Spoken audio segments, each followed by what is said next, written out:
গুরু করুণামৃতয়ে ক্ষমা ধৈর্য শিরোমণি নময় মে শ্রীমতে ভক্তি কুসুমে শ্রমণায় বৈ বিষ্ণুপাদায় দেবায় কৃপা বেদয়ে নমো নমঃ। শ্রী গৌরী করুণামূর্তি কৃপা পূর্ণ কলেবর শ্রী ভক্তি কুসুম বন্দে রাধা কুঞ্জ নিবাসিন। নময় বিষ্ণুপাদায় কৃষ্ণ প্রেষ্টায় ভূতলে শ্রীমতে ভক্তি সিদ্ধান্ত সরস্বতী নমিনে মহাপ্রসাদ জননী সর্ব সৌভাগ্য বর্ধিনী আদিবেদী হরা নিত্য তুলসী ত্বং নমস্তুতে।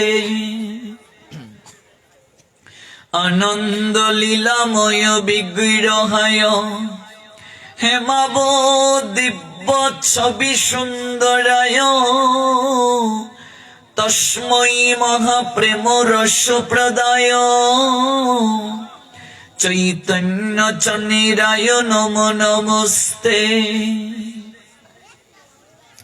ত্রিভঙ্গ ভঙ্গিমি রূপম বেণুরন্ধ্র করানিচিতম গোপী মণ্ডল মধ্যস্থম শুভিতম নন্দ নন্দন শ্রীরূপী শ্রী সনাতন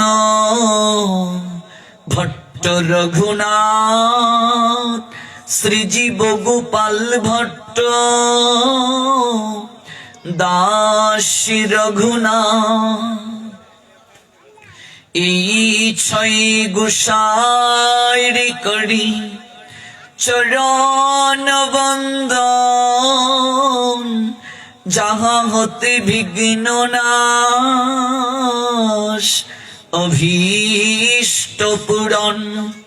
এই ছয় গোসাই যার মুই তার দাস তাসবার পদরেণু মোর পঞ্চগ্রাস তাদের চরণ সেবী ভক্ত শনিবাস।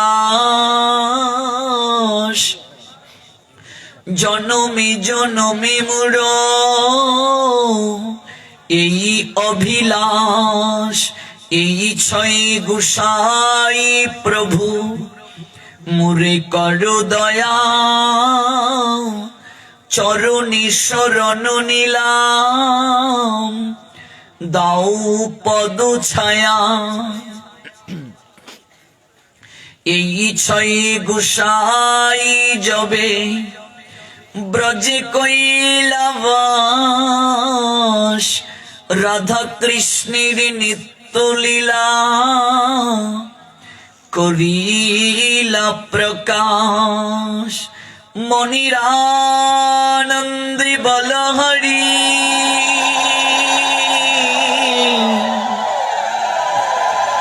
ভজ বৃন্দাবন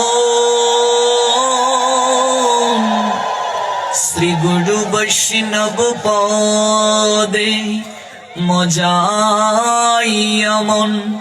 শ্রী গুরু বৈষ্ণব পদ পদ্ম করি আস নাম সংকীর্তন কহে শ্রী নরোত্তম দাস। জয় শ্রী কৃষ্ণ চৈতন্য দয়াল প্রভু নিত্যানন্দ শ্রী অদ্বৈত গদাধর শ্রীবাসদী শ্রী গৌর ভক্ত বৃন্দ হরে কৃষ্ণ কৃষ্ণ কৃষ্ণ হরে হরে, হরে রাম রাম রাম হরে হরে, হরে কৃষ্ণ কৃষ্ণ কৃষ্ণ হরে হরে, হরে রাম রাম রাম হরে হরে, হরে কৃষ্ণ কৃষ্ণ কৃষ্ণ হরে হরে, হরে রাম রাম রাম হরে হরে।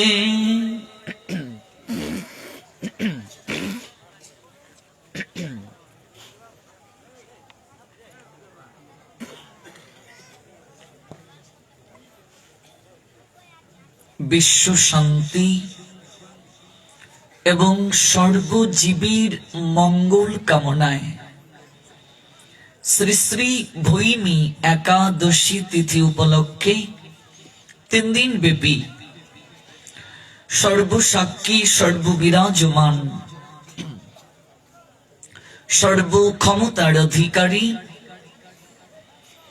পরমেশ্বর ভগবান শ্রী গোবিন্দের অপ্রাকৃত লীলামৃত কথামৃত তত্ত্বামৃত আস্বাদনের নিমিত্তে বাংলাদেশের কিশোরগঞ্জ জেলার বাজিতপুর উপজেলাস্থিত আছানপুর গ্রামের ভক্তবৃন্দের আয়োজনে যে যজ্ঞানুষ্ঠানের আয়োজন করা হয়েছে 3 দিন ব্যাপী, তারই ধারাবাহিকতায় আজ প্রথম রজনী।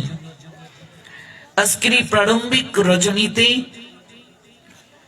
অপ্রাকৃত ভাগবত কথামৃত আস্বাদনের মনোরথী যারা এই শ্রীবাস অঙ্গনে উপবেশন করেছেন, আপনাদের প্রত্যেকের রাতুল রাঙ্গাচরণে আমি অভাজন ভক্তিপূর্ণ প্রণতি নিবেদন করছি। জয় জয় সাধুগুরু বৈষ্ণব প্রীতি প্রেমানন্দে হরি বল।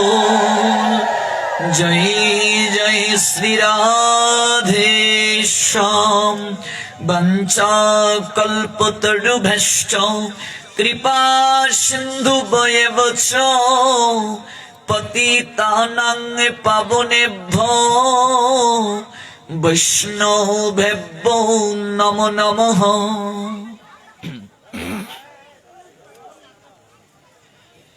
কৃতজ্ঞতা নিবেদন করছি আয়োজনকারী ভক্তবৃন্দের প্রতি।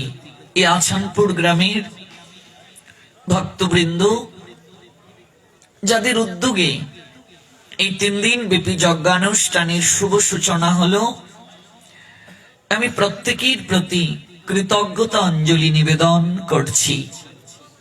আপনারা অবগত আছেন, আপনাদের এই অনুষ্ঠানটি পূর্ব সংকল্পস্থিত। নির্বাচনের জন্য কেবল একটু পিছিয়ে এই অনুষ্ঠানটির যাত্রা শুরু হলো। পরমেশ্বর ভগবানের অশেষ কৃপা আছে বলেই আপনাদের হৃদয়ে দীর্ঘদিন যাবৎ যে লালসা আপনারা পোষণ করে আছেন, 3 দিন ব্যাপী সাধু সঙ্গে অপ্রাকৃত কৃষ্ণ কথামৃত আস্বাদন করবেন এবং বিশ্ব শান্তি সর্বজীবের মঙ্গল কামনায় উৎসর্গ করবেন। ভগবান আপনাদের হৃদয়ের সেই লালসাকে আজ পূরণ করলেন। পরমেশ্বর ভগবানের প্রতি অশেষ বিশেষ কৃতজ্ঞতা নিবেদন করছি এবং এই অনুষ্ঠানটির শ্রীবর্ধন হোক প্রার্থনা নিবেদন করছি। এই অনুষ্ঠানটির পশ্চাতে যারা কায়িক শ্রম দিয়েছেন, মানসিক শ্রম কিংবা আর্থিক শ্রমের মাধ্যমে এই অনুষ্ঠানটিকে পূর্ণতার সোপানে অগ্রসর করে দিয়েছেন, এবং যারা অংশগ্রহণ করে বহু দূর দূরান্ত থেকে অনুষ্ঠানটির শ্রীবর্ধন করেছেন, আপনাদের প্রত্যেকের প্রতি রইল কৃতজ্ঞতা। এবং এই অনলাইনের মাধ্যমে যারা দেশ এবং দেশের বাহির থেকে সরাসরি প্রোগ্রামটি দেখছেন এবং পরবর্তীতে ইউটিউবের মাধ্যমে শ্রবণ করবেন, আপনাদের প্রত্যেককেই বাংলাদেশের কিশোরগঞ্জ জেলার বাজিতপুর উপজেলার আছানপুর গ্রামের ভক্তবৃন্দের পক্ষ থেকে সুস্বাগতম জানাচ্ছি। দেশ এবং দেশের বাহির থেকে যারা এই মুহূর্তে ইন্টারনেটের কল্যাণে আমাদের সঙ্গে যুক্ত আছেন, ভক্তবৃন্দ, চৈতন্য চরিতামৃতের মধ্যলীলার দাবিংশ পরিচ্ছেদে শ্রীল কৃষ্ণদাস কবিরাজ গোস্বামী পাদ বলছেন, সাধু সঙ্গ সর্বশাস্ত্রে কয়, সকল শাস্ত্র ফুকারিয়া এক বাক্যে স্বীকার করেছেন সাধু সঙ্গ করার কথা। কারণ সাধু সঙ্গ না করলে, মহতের সঙ্গ না করলে কখনো হৃদয় মাঝে কৃষ্ণ প্রেম ভক্তির বীজ বপন হয় না। আর জীব তখনই সাধু সঙ্গ করার সুযোগ পায় ব্রহ্মাণ্ড ভ্রমণ করতে করতে, যখন সে অশেষ বিশেষ স্বীকৃতি লাভের অধিকারী হয়, তখনই তার ভাগ্যে সাধু সঙ্গ করার সুযোগ হয়। আমরা যারা আজ সাধু সঙ্গে অপ্রাকৃত ভগবত কথামৃত আস্বাদনের জন্য এসেছি, আমরা অতীব সৌভাগ্যবান, সৌভাগ্যবতী। কারণ একমাত্র ভগবানের কৃপা হলেই মনুষ্য জীব সাধুর সঙ্গে তার কথামৃত আস্বাদন করার সৌভাগ্য লাভ করে। একমাত্র তার কৃপাতেই ভগবানের পরম তত্ত্ব অবগত হওয়া যায়। একমাত্র তার কৃপাতেই এই দুর্লভ মনুষ্য জনমকে সার্থক করা যায়। একমাত্র তার কৃপা হলেই সংসারের দুঃখ নিবৃত্তি সম্ভব। কারণ এই সংসারের বিষয়ের অনল দিবানিশি আমাদেরকে দগ্ধীভূত করছে। মহাজন বলছেন, সংসার বিষয়ানলে দিবানিশি হিয়া জলে, জুড়াইতে কে আছে আমার, হরি হরি বিফলে জনম গুয়াইনু। মনুষ্য জন্ম পাইয়া রাধা কৃষ্ণ না ভজিয়া, জানিয়া শুনিয়া বিষ খাইনু। জেনে শুনে বিষ খাচ্ছি গো। মনুষ্য জনম পাইয়া রাধা কৃষ্ণ না ভজিয়া। মনুষ্য জনম কেমন জনম বলছেন, অত্যন্ত দুর্লভ। এই জনম সহজে লাভ করা যায় না মা। এই জনম প্রাপ্তির পশ্চাতে অনেক কষ্ট করতে হয়েছে আমাদেরকে। 9 লক্ষ বার জলজ প্রাণী হয়েছি আমরা, 10 লক্ষ পাখি, 11 লক্ষ কৃমি কীট, 20 লক্ষ বৃক্ষলতা গুল্ম হয়েছি, 30 লক্ষ পশু হয়েছি। অতঃপর ভগবান কৃপা করে এই ভজন উপযোগী দুর্লভ মনুষ্য জনমে প্রেরণ করেছেন। আর কোন জনমে মাতৃজঠরে ভগবানের সঙ্গে আমাদের সাক্ষাৎ হয়নি বাবা। কেবল মাত্র মনুষ্য জনমে দুর্লভ দর্শন হলো ভগবানের সঙ্গে।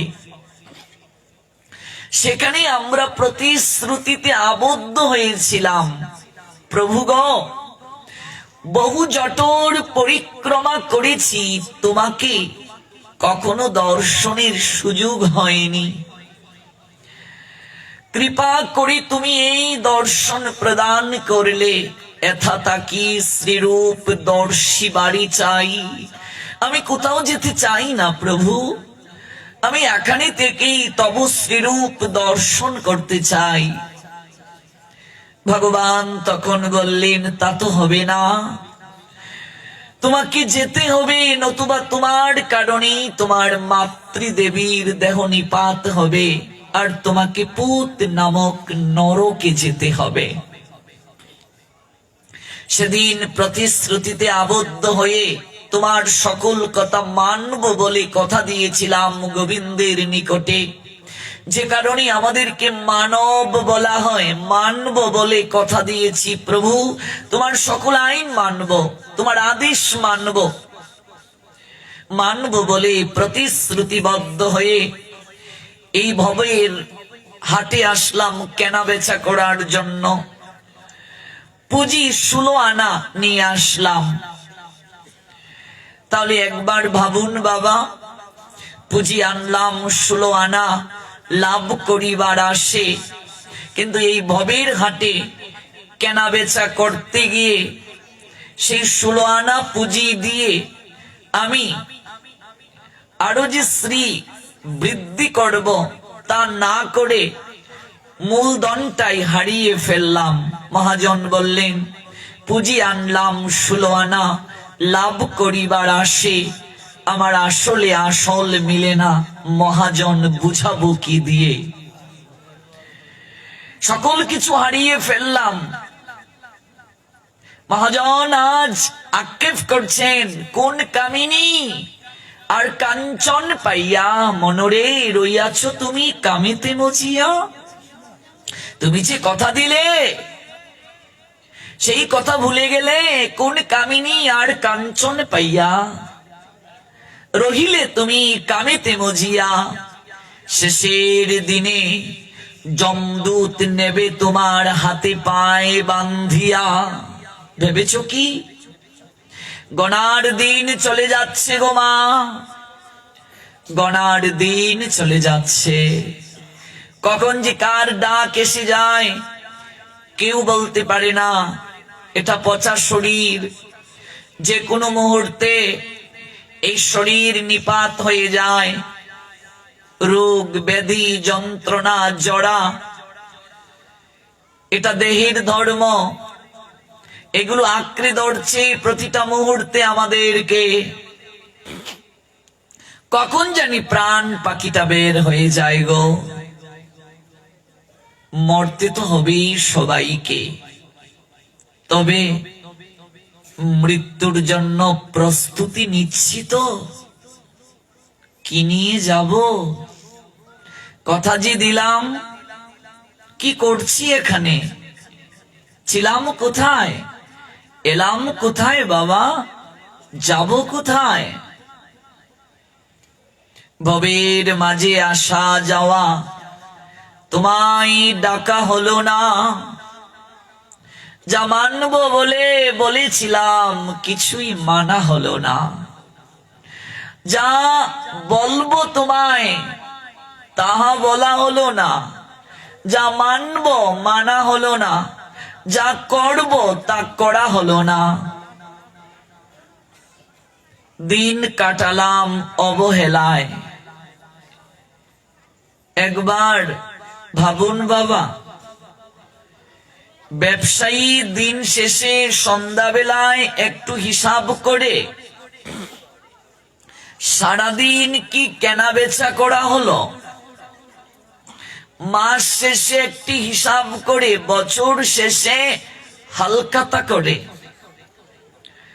আচার্যগণ বললেন, আমাদের গ্রন্থরাজিতে একমাত্র মনুষ্য জনমেই বিচার করার ক্ষমতা আছে, হুঁশ জ্ঞান আছে, বিবেক আছে, মনুষ্যত্ববোধ আছে, আর কোনো জনমে নেই। এজন্য এই জনমকে শ্রেষ্ঠ জনম বলা হয়েছে। মনুষ্য জনম পেয়ে যারা জীবনের হিসাব করে না, তারা কি সত্যি মানুষ? যে আমি 30 বছরের জীবনে কি করলাম, আমি 40 বছরের জীবনে কি করলাম, আমার বয়স 50 হলো, আমি কি করলাম, আর কদিন বাঁচব, আমি কি করলাম? অনিত্যকে নিত্য বলে মনে করলাম, অসত্যকে সত্য বলে আলিঙ্গন করলাম। স্ত্রী, পুত্র, কন্যা, পরিবার পরিজন যাদেরকে আমি আঁকড়ে ধরে আছি গো, তারা তো শেষের দিনে কেউ আমার সঙ্গী হবে না।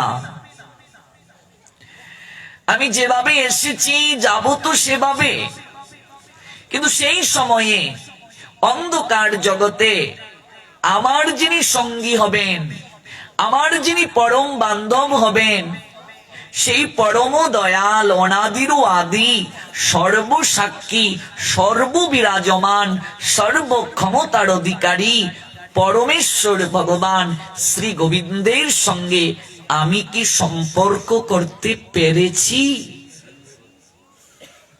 যদি না করতে পারি, তার সঙ্গে সম্পর্ক কার দ্বারা করা যাবে?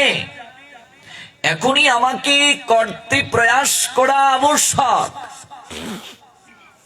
শুরু করেছিলাম সাধু সঙ্গ, সাধু সঙ্গ সর্বশাস্ত্রে কয়, লব মাত্র সাধু সঙ্গে কৃষ্ণ ভক্তি হয়। তাহলে সাধু সঙ্গের মাধ্যমে আমার স্বরূপ উন্মোচন হয়। আমি কে, আমি কোথা থেকে এলাম, আমি যাব কোথায়, আমার কর্তব্য কি, এগুলো উপলব্ধি করা যায়। আর কোন জায়গায় গেলে সেটি সম্ভব নয়।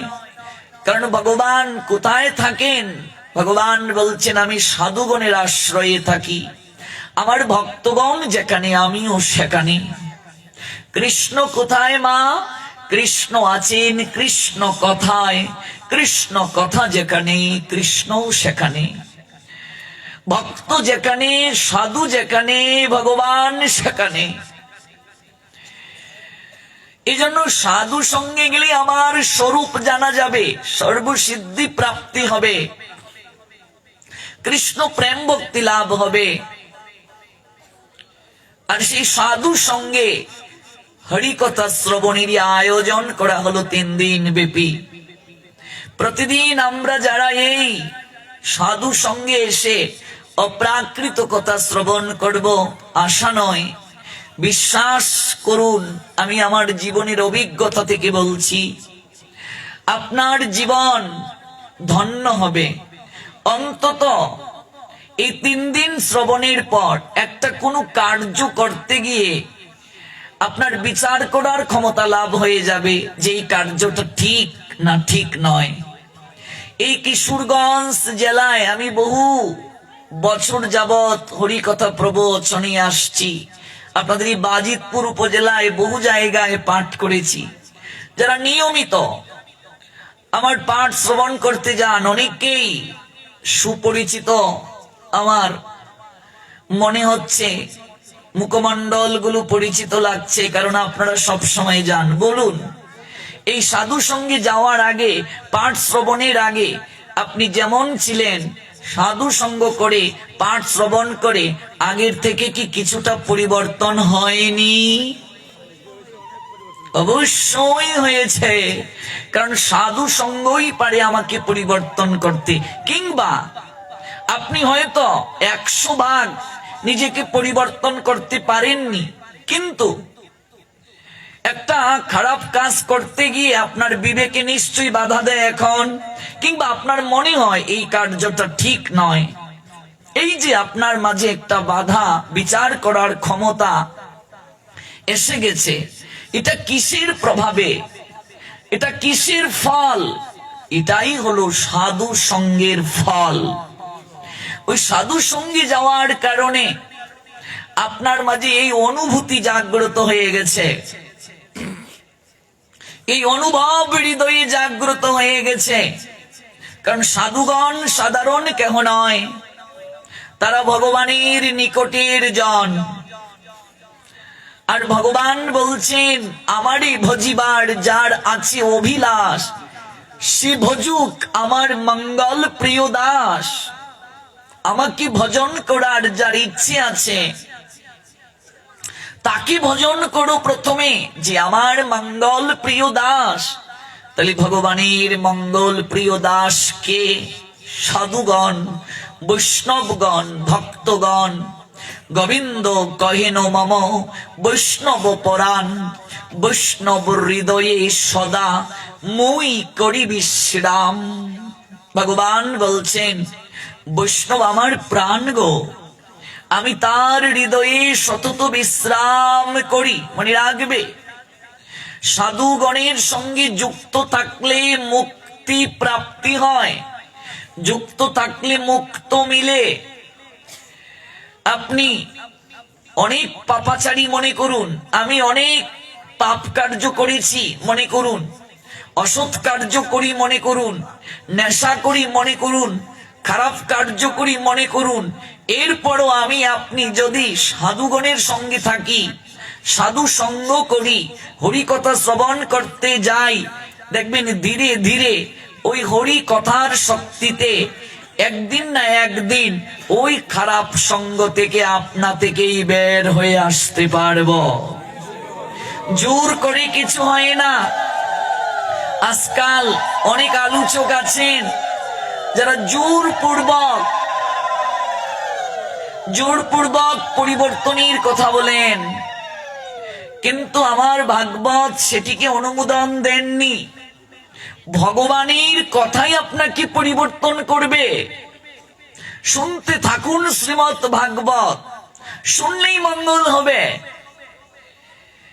মহাপাপীয়সী পতিতা যদি হরিদাস ঠাকুরের নিকটে গিয়ে 3 রাত হরিনাম শুনে মহাবৈষ্ণবী হয়ে যেতে পারেন, জগাই মাদাই এত পাপাচারী যাদের পাপ কার্য লিখতে লিখতে 17টা গডাউন ভরে গেল বাবা, আজ তারা যদি গৌর নিতাইয়ের চরণে শরণ নিয়ে জপমালা হাতে নিয়ে লক্ষ্য নাম করার সংকল্প করার সঙ্গে সঙ্গে 17টা গডাউন ভর্তি পাপ কার্যের হিসাব সকল কাগজের লিকা মুছে যায়, তাহলে আমরা যদি সাধু সঙ্গে হরি কথা শ্রবণ করি, হরি নামের আশ্রয় গ্রহণ করি, আমাদের পাপ নষ্ট হবে না তো কি হবে বাবা, ভেবে দেখুন। এজন্যই শ্রদ্ধার সঙ্গে হরি কথা শ্রবণ করলেই জীবের কেবল উদ্ধার প্রাপ্তি সম্ভব, আর কোনো কিছু দ্বারা কলিযুগে সম্ভব নয়।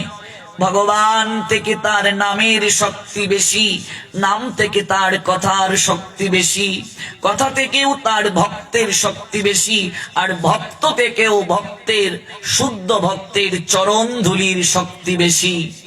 এজন্যই তো সাধু সঙ্গে যেতে হবে, আমাকে একটু বসতে হবে, একটু সাধুর পরশ পেতে হবে, প্রেমালিঙ্গন, আসার সময় একটু ধুলি অভিষিক্ত করতে হবে এই দেহে।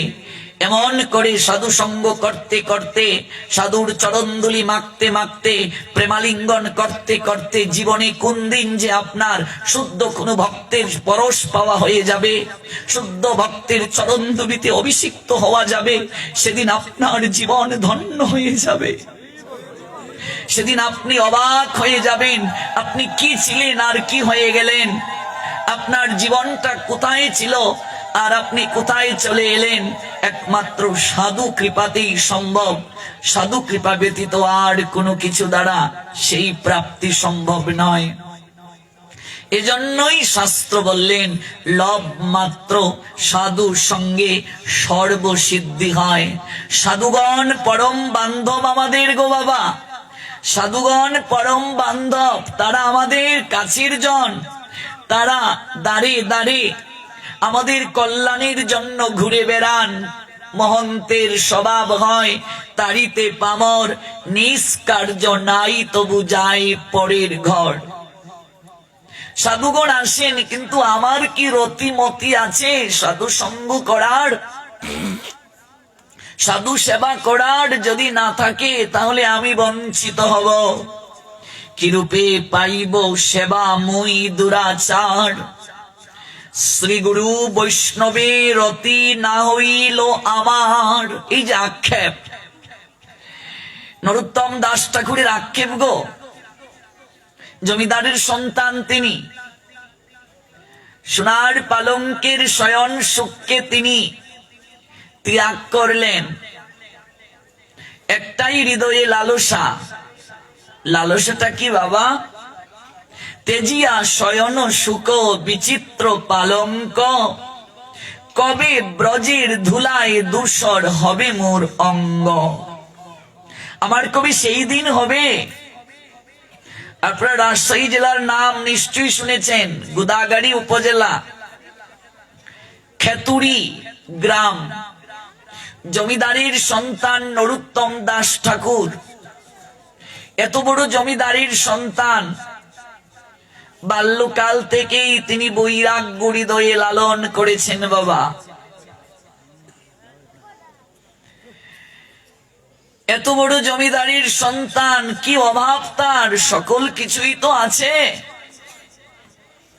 কিন্তু হৃদয়ে মাঝে তার সুখ নেই, আনন্দ নেই।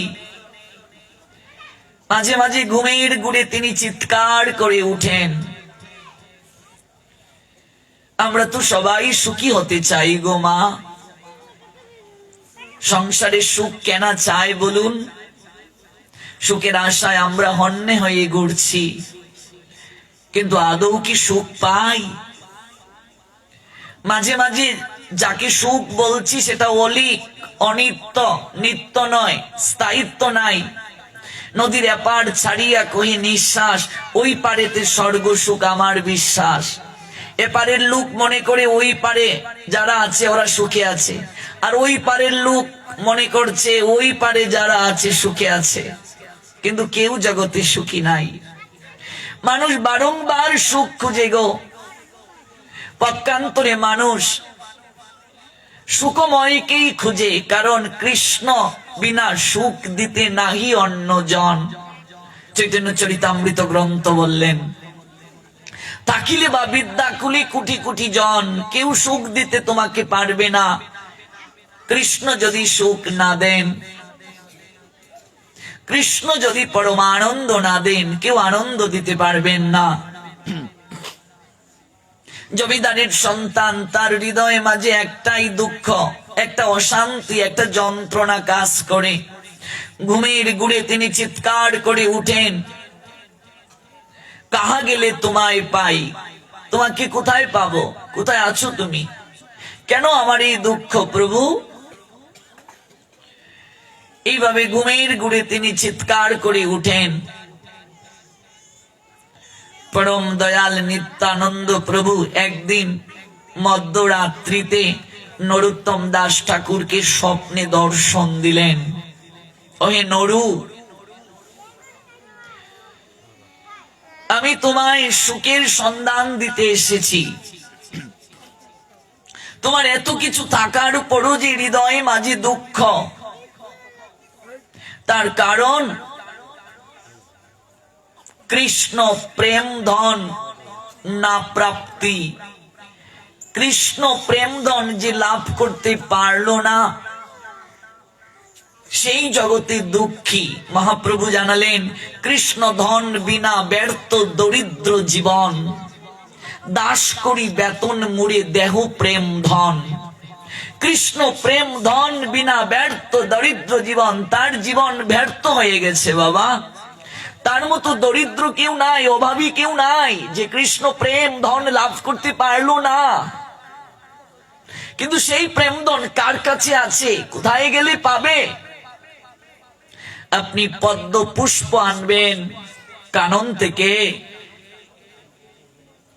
পুষ্পকে যদি আপনি বৃন্তচ্যুত করে বাড়িতে এনে পিষতে শুরু করেন, মধু পাবেন বাবা পদ্ম থেকে? পদ্মের মধু পেতে গেলে কিংবা পুষ্পের মধু পেতে গেলে মধু চক্রে যেতে হবে। কারণ মধুকরেরা পদ্ম পুষ্প থেকে মধু সংগ্রহ করে একটি চক্রের মাঝে জমা করে রেখেছে। পুষ্প বৃন্তচ্যুত করে বাড়িতে আনলে কিংবা পেষ্টন করলে মধু পাওয়া যাবে না। পুষ্প যদি কথা বলতে পারত, সে হয়তো বলতো, তোমার তো মধু আহরণ করার যোগ্যতাই নাই, তুমি অকারণে আমায় কেন কষ্ট দিচ্ছ? আমার সমস্ত মধু তো মধুকরেরা লুট করে নিয়ে গেছে। কিঞ্চিত পান করে চক্রের মাঝে সঞ্চয় করে রেখেছে। যদি মধু পেতে চাও তাহলে মৌচাকে যাও, মধু চক্রে গেলে মধু প্রাপ্তি হবে। প্রেম ভক্তি লাভ করতে চাও, শাস্ত্রে বলছেন, আচার্যগণ বলছেন, ভগবানের কাছেও সেই প্রেম মধু নেই। কারণ ভগবানের নিকট থেকে সকল প্রেম মধু আপনাদের মতো ভক্ত মধুকরেরা লুট করে নিয়ে এসেছেন। শাস্ত্রে আচার্যগণ বললেন, তোমরা যদি প্রেম মধু লাভ করতে চাও তাহলে ভক্ত মধুকরের কাছে যাও, একমাত্র সাধু সঙ্গে ভক্ত সঙ্গে যাও, সেখানে গেলেই তোমরা প্রেম আর ভক্তি মধু লাভ করতে পারবে। শোনো শোনো নরু, অহে নরুত্তম, তুমি যে অভাবে ক্রন্দন করো, তোমার সবকিছু থাকার পরও তুমি নিজেকে দুঃখী মনে করছো, সেটা কৃষ্ণ প্রেম না প্রাপ্তির দুঃখ। তুমি অনেক সৌভাগ্যবান, তোমার জন্য শ্রীমন মহাপ্রভু নিজেই প্রেম সঞ্চয় করে রেখে গিয়েছেন পদ্মায়। তুমি সেখানে গিয়ে স্নান করলেই প্রেম মধু লাভ করতে পারবে, প্রেম লাভ করতে পারবে। শ্রী নরোত্তম দাস ঠাকুর চিৎকার করে ঘুম থেকে উঠলেন। নিতাই চাঁদের কৃপা পেয়ে পরবর্তীতে তিনি কীর্তন রচনা করেছিলেন। তিনি বলছেন, বিষয়ে বাসনার মুখে তুলে দিয়া ছাই, নগরে মাগিয়া খাইব গাইব নিতাই। জমিদারের সন্তান বলছেন, আমি রাজ সিংহাসনের সুখ চাই না, আমি রাজ ঐশ্বর্যও চাই না প্রভু। বিষয় বাসনার মুখে আমি অনল দেব, যেন ওই বিষয় বাসনা বস্তুকে পুড়িয়ে ছাই করে দেয় অনল। প্রভু গো, আমি নগরী ভিক্ষা করে খেতে রাজি, কিন্তু অন্তিম কাল পর্যন্ত এই বদনে যেন গৌর নাম নিতাই নাম গাইতে পারি। আমার সকল কিছু কেড়ে নাও প্রভু, কিন্তু আমার বাক কেড়ে নিও না, আমার কথা কেড়ে নিও না, আমার সুর কেড়ে নিও না। যেন এই মুখমণ্ডল দ্বারা দিবানিশি তোমার গুণকীর্তন করতে পারি, যেন এই সুর দ্বারা তোমার গুণ মহিমা গাইতে পারি। আমি বিষয়ে বাসনা সকল কিছু তুচ্ছ করে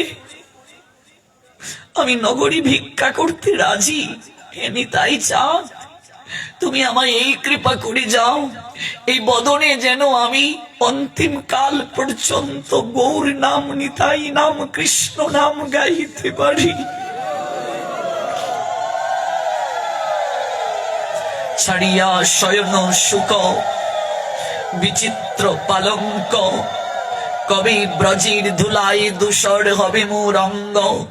রাধিকা গোবিন্দ বলে আমি কবি কাঁদিব উচ্চেশ্বরে, ভিজিবে সকল অঙ্গ নয়নের নীরে। আহা হা হা, কি চমৎকার কথা গো। নরোত্তমের পদ বলেছিলাম, কি রূপে পাইব সেবা মুই দুরাচার, শ্রীগুরু বৈষ্ণবের অতি না হইল আমার। আমি কি রূপে সেবা পাবো?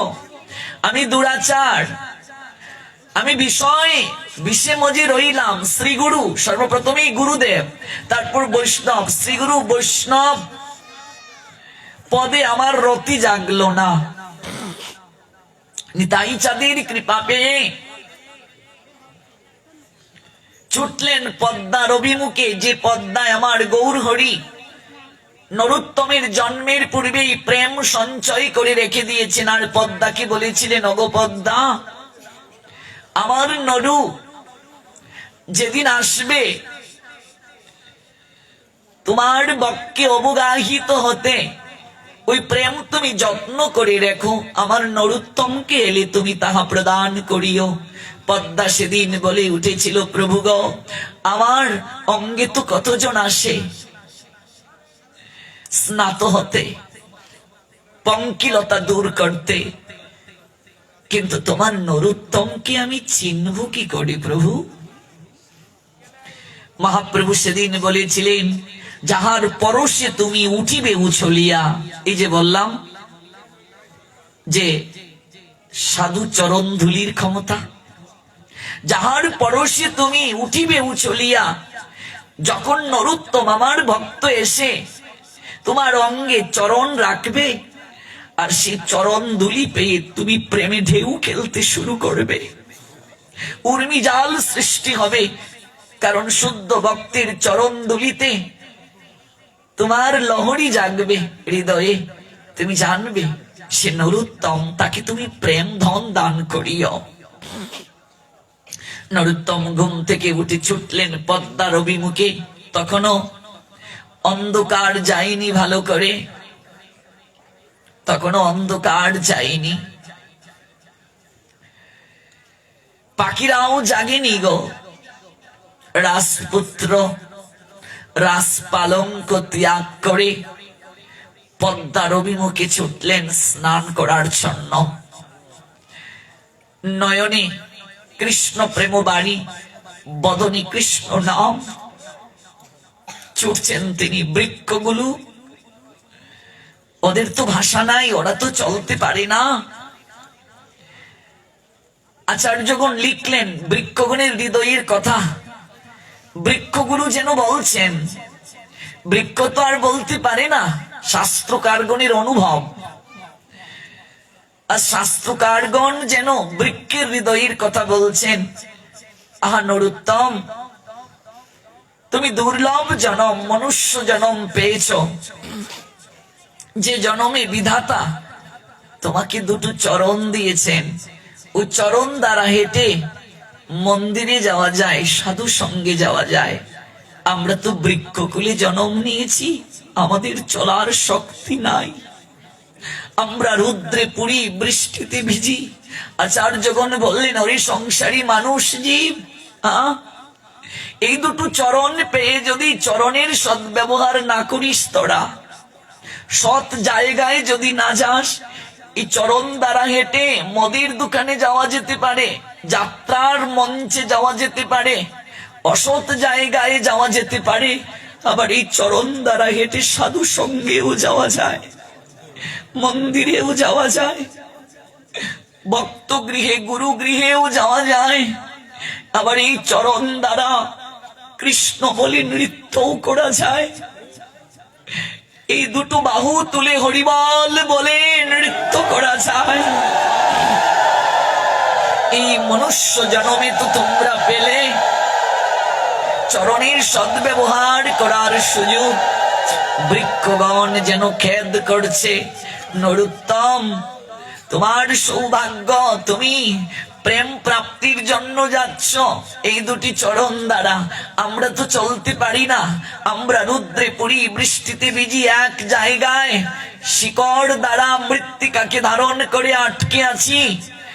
আচার্যগণ জানালেন, এই চরণ পেয়েও যারা সাধু সঙ্গে যায় না, একটু সাধুর নিকটে গিয়ে বসে না, ওরা পরবর্তী জন্মে বৃক্ষকুলে জন্ম নেয়। ভগবান তাদেরকে বলেন, ওরে তোদের চরণ দিলাম, চরণের সদ্ব্যবহার করলি না, তাই তোদেরকে আজ বৃক্ষকুলে পাঠাবো। যা, এই চরণের আর প্রয়োজন নাই, বস্ত্র পরিধানেরও প্রয়োজন নাই। তোরা এক জায়গায় রুদ্রেপুর, বৃষ্টিতে ভিজ, এই চরণ পেয়ে যারা চরণের সদ্ব্যবহার করে না, এই বস্ত্র পেয়েও যারা লজ্জা নিবারণ না করে অশালীন বস্ত্র পরে বেপর্দা হয়ে চলাচল করে, ভগবান তাদেরকে বৃক্ষকুলে জন্ম দেন। যা বৃক্ষকুলে জন্মগ্রহণ করে থাক, রুদ্রে পূর্বে বৃষ্টিতে ভিজবে।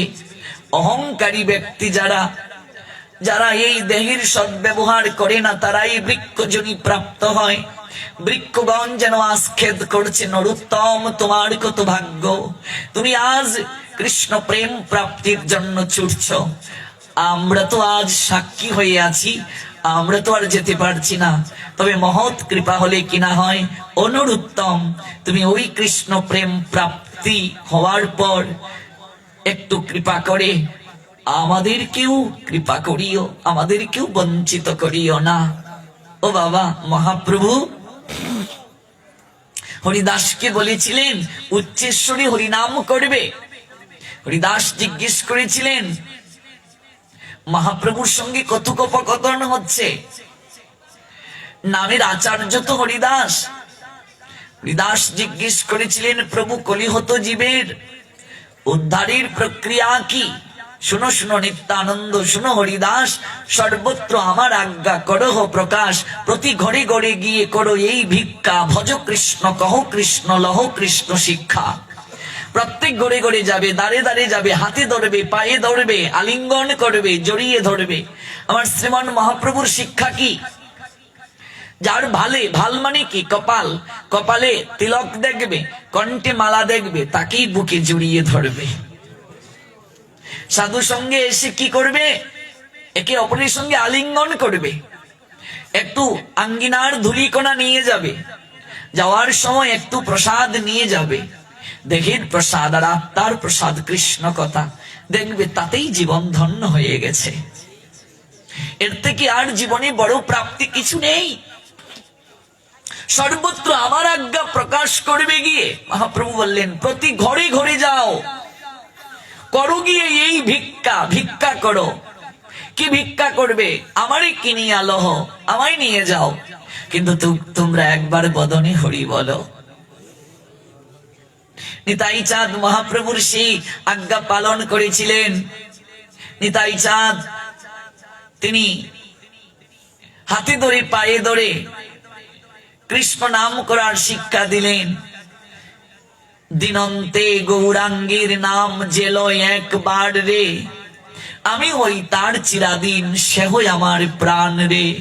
নিতাই চাঁদ বলছেন তোমরা একবার গৌরাঙ্গ বলো গো, একবার কৃষ্ণ বলো গো, আমি ভবের ঘাটে নিজে দাঁড়িয়ে ওই কৃষ্ণ নামের তরিতে তোমাদেরকে তুলে দেব। নিতাই চাঁদ বলছেন তোমরা একবার কৃষ্ণ নাম নাও, বদন ভরি প্রাণ ভরি, একবার গৌরের নাম নাও, আমি কথা দিলাম আমি স্বয়ং নিজের হাতে তোমাদেরকে কৃষ্ণ নামের তরিতে তুলে দেব। সেদিন রাধা নামের বাদাম দিয়ে ওই নৌকা ছুটবে, ছুটবে গোলক বৃন্দাবনের দিকে ছুটবে। তারাই কেবল সেই তরিতে উঠতে পারবে। দেখো লালন শাহ অন্য ধর্মের হয়েও কি বললেন, যদিও তিনি সনাতনী ছিলেন, তিনি মানবতার গুণগান গাইলেন। মরমী সাধক লালন শাহ বললেন যদি তরিতে বাসনা থাকে, যদি পার হতে চাও, যদি তরিতে বাসনা থাকে, ধররে মন সাধুর। দেখো বারবার ঘুরে ফিরে একটাই কথা শুরু করেছিলাম, সাধু সঙ্গ সর্বশাস্ত্রে কয়। সকল শাস্ত্র একটা কথাই বলছে, যদি তরিতে বাসনা থাকে, ধররে মন সাধুর সঙ্গ। মনে রাখবে সময় গেলে কিন্তু সাধন হয় না গো। খাল বিলে মিন থাকে, মিন মানে মাছ, কিন্তু জল শুকালে কি মাছ পাওয়া যায় বাবা? কখনো তো পাওয়া যায় না। সময় চলে গেলে তো কিছু হয় না গো, সময় গেলে সাধন হয় না গো।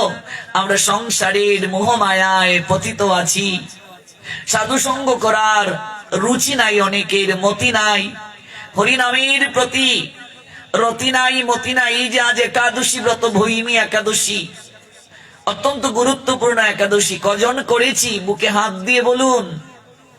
অন্তত মাসির মাঝে 2টা দিন যদি ভজন না করি, না খেয়ে একটু ভগবানকে আরাধনা না করি, এই অল্প ভজনটা যদি না করি, একটু হরিনাম যদি না করি, শেষের দিনে কেমন করে গোবিন্দ আমাদের পারঘাটের মাঝি হবেন? আপনাকে আসানপুরের গ্রামের মানুষদেরকে ওই পারে যেতে গেলে একটা নৌকায় উঠতে হয়, নৌকা পারাপার হয়ে ওই পারে যেতে হয়। হ্যাঁ, এটা তো এপার থেকে ওপার, ওপারে যেতে গেলেই নৌকা ছাড়া যাওয়া যায় না। অসময়ে যদি কেউ গিয়ে ওই ঘাটে বসে থাকে, ঘাটে যদি নৌকা না থাকে, খেয়া তরি চলে গেলে বসে থাকো গিয়ে তীরে, কিসে পার হবে তরি না আসিলে ফিরে। যদি এপার থেকে ওপারে যাব, ঘাটে যদি নৌকা না থাকে, মাঝি যদি না থাকে, ওপারে যেতে পারি না। আর ভবের ঘাটে ওই জায়গায় গিয়ে যখন বসে থাকবো, যদি আমি ওই তরিতে উঠার সামর্থ্য না রাখি, শক্তি না থাকে যদি আমার, কিসের শক্তি? ক্ষমতার শক্তি, অর্থ, বিত্ত, বৈভব? বলছেন না, আগে এসে ঘাটে তুমি বসে থাকবে। যদি তোমার পারের সম্বল না থাকে, আর পিছে এসে আরেকজন তোমার আগে চলে যাবে, তুমি বসে রইবে কেবল। যদি পারের সম্বল থাকে, তোমার আগে সে চলে যাবে। এই সম্বলটা কি? কৃষ্ণ প্রেম ধন, নাম প্রেম ধন। নরোত্তম ছুটছেন, বৃক্ষগণ বলছে ওই প্রেম লাভ করে আমাদেরকেও একটু কৃপা করিও।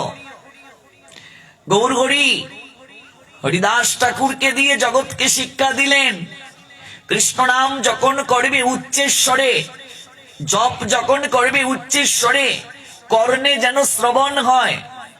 পশু পাখি কীট পতঙ্গ তাদের অনুভূতি আছে কি নেই? চেতনা আছে কি নেই? আছে, কিন্তু তারা কথা বলতে পারে না। হরিনাম উচ্চেশ্বরী যখন করবে, ওই নামের ধ্বনিতে পশু পাখি কীট পতঙ্গ বৃক্ষলতা গুল্ম পর্যন্ত উদ্ধার হয়ে যাবে, তাদেরও কল্যাণ হয়ে যাবে।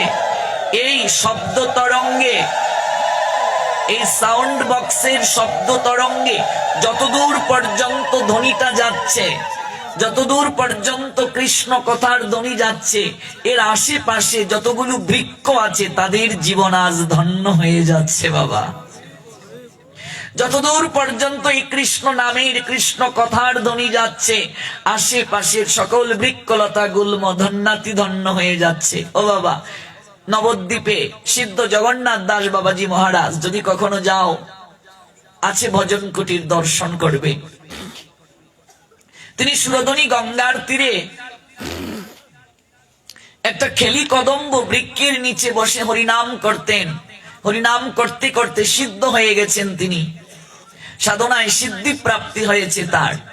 যে বৃক্ষটার নিচে তিনি বসে হরিনাম করতেন, ওই বৃক্ষটাও সিদ্ধ হয়ে গেছে।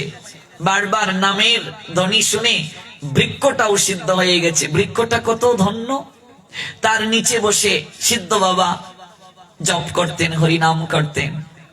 তিনি যখন দেহ রাখলেন, সিদ্ধ বাবা যখন দেহ রাখলেন, তখন শিষ্যগণ লক্ষ্য করছেন ওই খেলি কদম্ব বৃক্ষটার পত্র একটা একটা করে পড়তে শুরু করেছে, পাতা একটা একটা করে পড়ছে।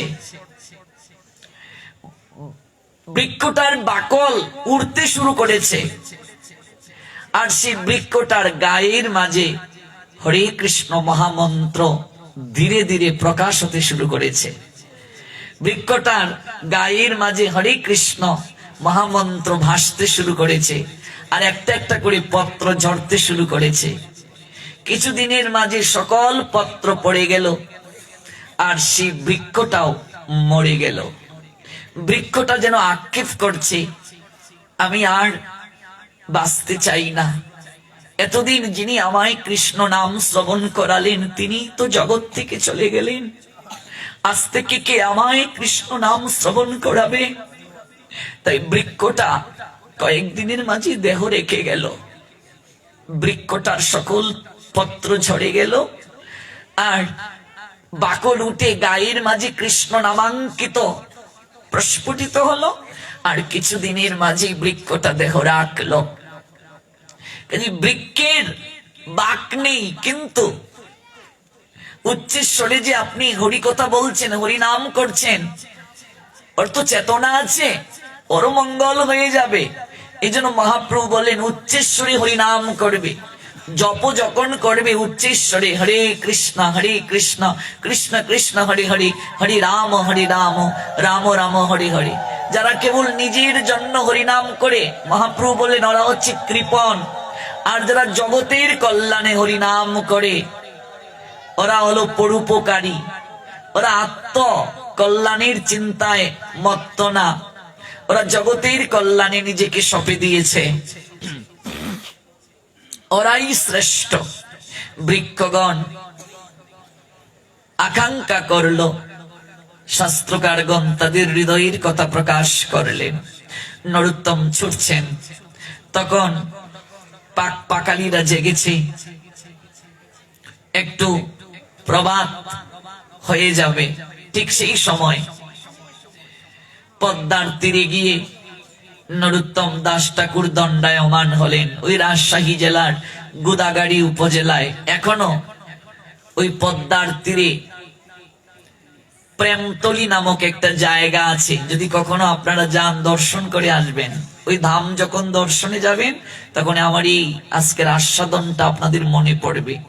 ওই লীলা শ্রবণ করে শ্রদ্ধা হৃদয়ে যাচ্ছে। যখন ধাম দর্শনে যাবে, কেউ কি গিয়েছেন খেতুরিতে? নরোত্তম দাস ঠাকুরের ধাম দর্শন করেছেন কি? যদি না যান, তাহলে যখন যাবেন আজকের এই লীলাটা আপনাদের স্মরণ হবে। তখন পদ্মার তীরে গিয়ে নরোত্তম করজুড়ে বলছেন, ওগো পদ্মা, ওহে দেবী, আমি স্বপ্নে দর্শন করেছি তুমি নাকি সযত্নে মহাপ্রভুর নিকট থেকে কৃষ্ণ প্রেমদন সঞ্চয় করে রেখেছ। আমি বড় কাঙ্গাল, এসেছি তোমার কাছে, আমায় কৃপা করো, আমায় প্রেম দান করো।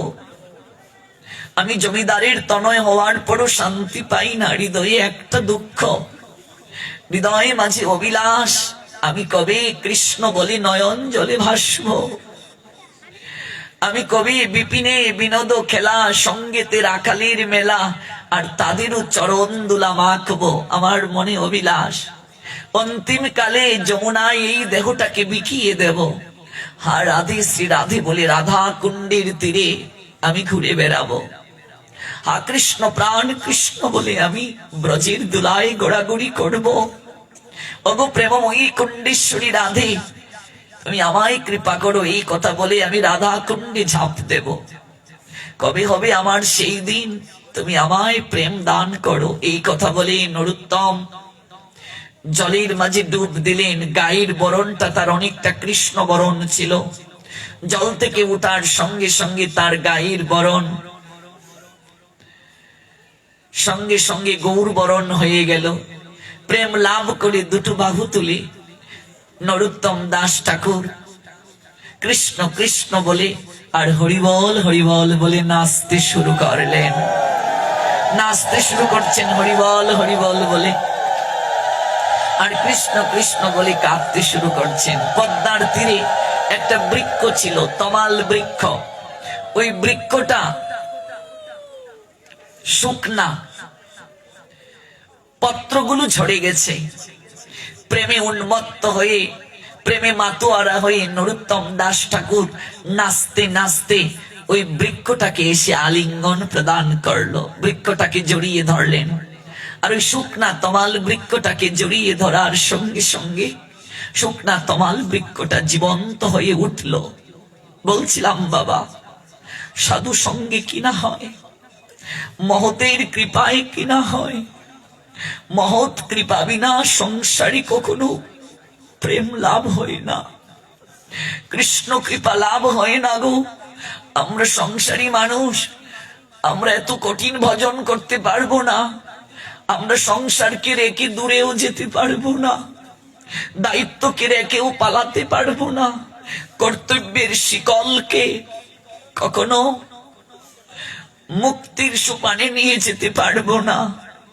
আমাদের একটাই কার্য, এই সংসারে থেকে যখনই সময় পাবো সাধু সঙ্গে ছুটে যাব, কায় মনোবাক্যে সাধুর শ্রীমুখে একটু কৃষ্ণ কথা শ্রবণ করব, একটু প্রসাদ নিয়ে আসব, একটু প্রেমালিঙ্গন দিয়ে আসব, আর যাওয়ার অন্তে শিবাসাঙ্গিনায় এই দেহটাকে একটু গড়াগড়ি দিয়ে প্রার্থনা করব, এই জীবন ধন্য করো প্রভু।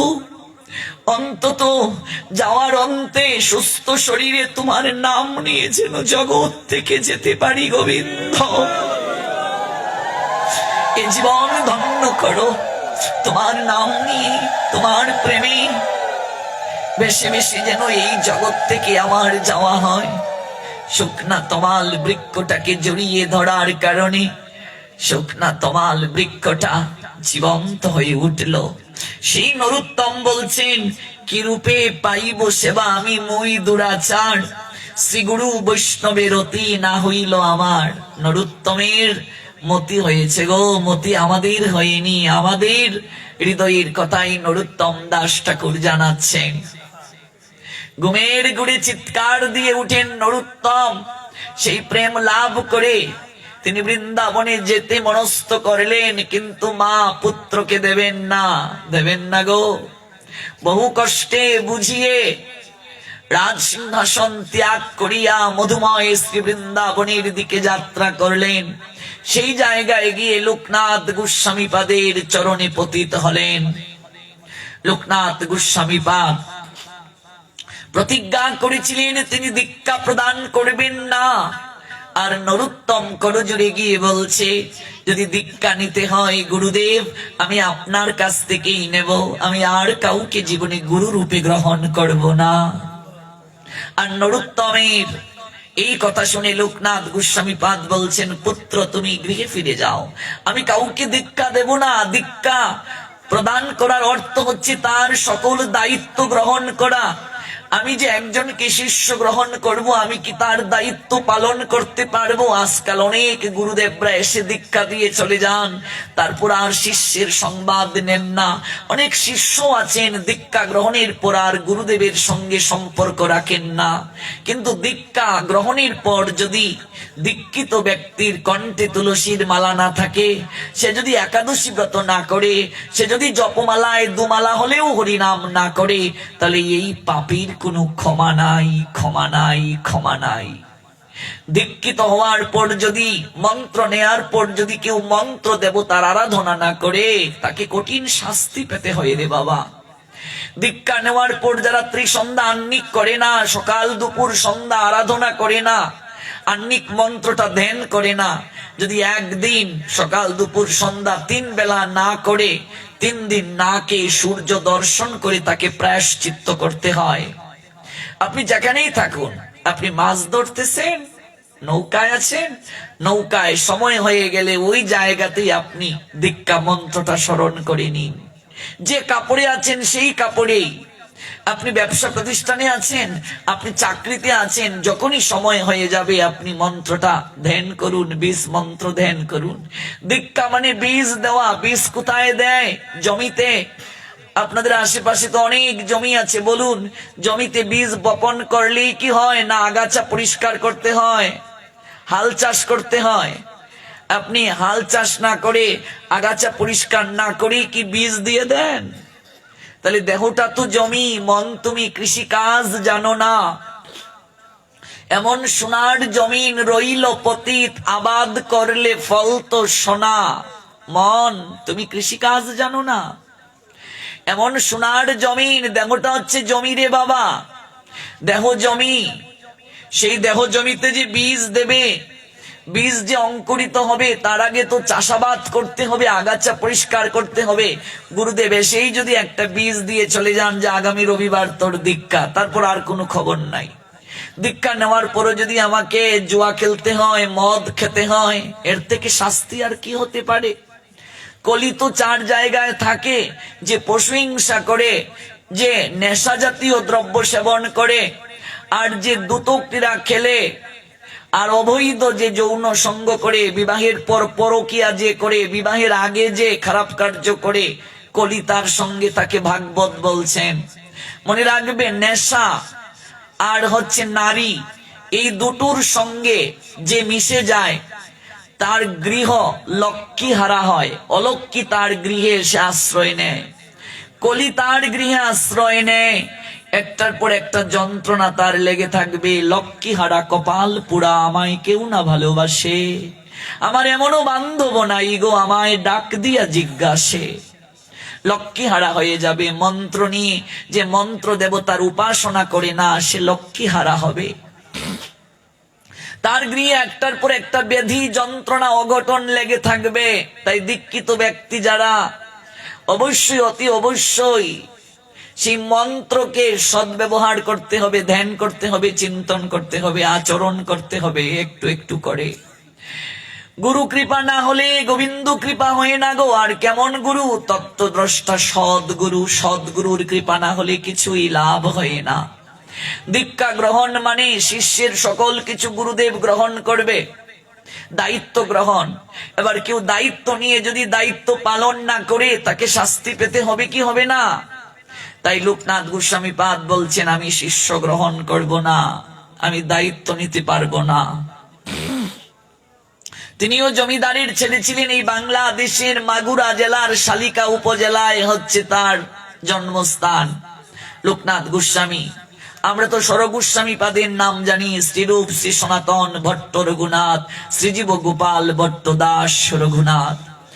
আর অষ্টগোস্বামী আরো দুজন গোস্বামী আছেন, একজন হলেন লোকনাথ গোস্বামী। সেই লোকনাথ গোস্বামী পাদ প্রতিজ্ঞা করলেন দীক্ষা দেবেন না। আর নরোত্তম রাজশাহী জেলার জমিদারের ছেলে, তিনি গিয়ে বললেন, দীক্ষা নিতে গেলে আমি আপনার নিকট থেকেই নেব, আপনি ব্যতীত আমি আর কাউকে গুরু রূপে গ্রহণ করব না। মৃত্যুর আগেও যদি আপনি আমায় কৃপা করেন, বীজ প্রদান করেন, তাহলে তার দ্বারাই আমার ভগবান প্রাপ্তি হবে। তার আগে আমি আর কাউকে গুরু রূপে গ্রহণ করতে চাই না। যাহারও প্রসাদে বাই এই ভব তরিয়া যাই, কৃষ্ণ প্রাপ্তি হয় যাহা হইতে। গুরুদেবের প্রসঙ্গে এই নরোত্তম দাস ঠাকুর তিনি নিজে লিখেছেন, যাহার প্রসাদে বাই এই ভব তরিয়া যাই, কৃষ্ণ প্রাপ্তি হয় যাহা হইতে। শ্রী গুরু করুণা সিন্ধু, অধম জনরা বন্ধু, অধম জনার বন্ধু। লোকনাথ লোকেরও জীবন। এই যে লোকনাথ, তিনি তার গুরুদেবের নাম উচ্চারণ করেছেন, আহা প্রভু করো দয়া, দেহ মুড়ি পদ ছায়া, আমায় দয়া করুন, আমায় চরণ ছায়া দিন। না, তুমি ফিরে যাও, তুমি জমিদারের ছেলে, তুমি এত কঠিন ভজন করতে পারবে না, তোমার দ্বারা হবে না ভজন। পরে রইলেন এক কোণে। আচার্যগণ বলছেন, গুরু কৃপা সাধু কৃপা পেতে গেলে কুকুরের নিয়ায় পড়ে থাকবে। দেখবে একটা বেওয়ারিশ কুকুর আপনাদের গ্রামের কারো গৃহে এসেছে, আপনি লাঠি দিয়ে তাকে বেদম প্রহার করে তাড়িয়ে দিলেন, কিন্তু কুকুরটা যাচ্ছে না। আবার তাড়িয়ে দেওয়ার চেষ্টা করলেন, কুকুরটা যাচ্ছে না। এভাবে কুকুরটা পড়ে থাকতে থাকতে আপনার মায়া হয়ে যাবে। আপনি খাবারের পর যা থাকবে একটু তাকে খেতে দেবে। ওই রকম খেতে দিতে দিতে থাকতে থাকতে কখন যে ওই কুকুরটা আপনার বাড়িরই কুকুর হয়ে যাবে, এটাই কুকুরটাও জানে না, আপনিও জানেন না। আমাদের আচার্যগণ বললেন, গুরু চরণে সাধু চরণে কুকুরের নিয়ায় পড়ে থাকবে। তুমি তো ঠাকুর, তোমারই কুকুর বলিয়া জানো মুড়ে। এটা রাজার বাড়ি, একটা কুকুর কোথা থেকে আসলো? কর্মচারীরা তাড়িয়ে দিল, ঘেউ ঘেউ ঘেউ ঘেউ করছে, যাচ্ছে না। সন্ধ্যা বেলায় গিয়ে দেখে ওই আঙ্গিনাতেই পড়ে রইল।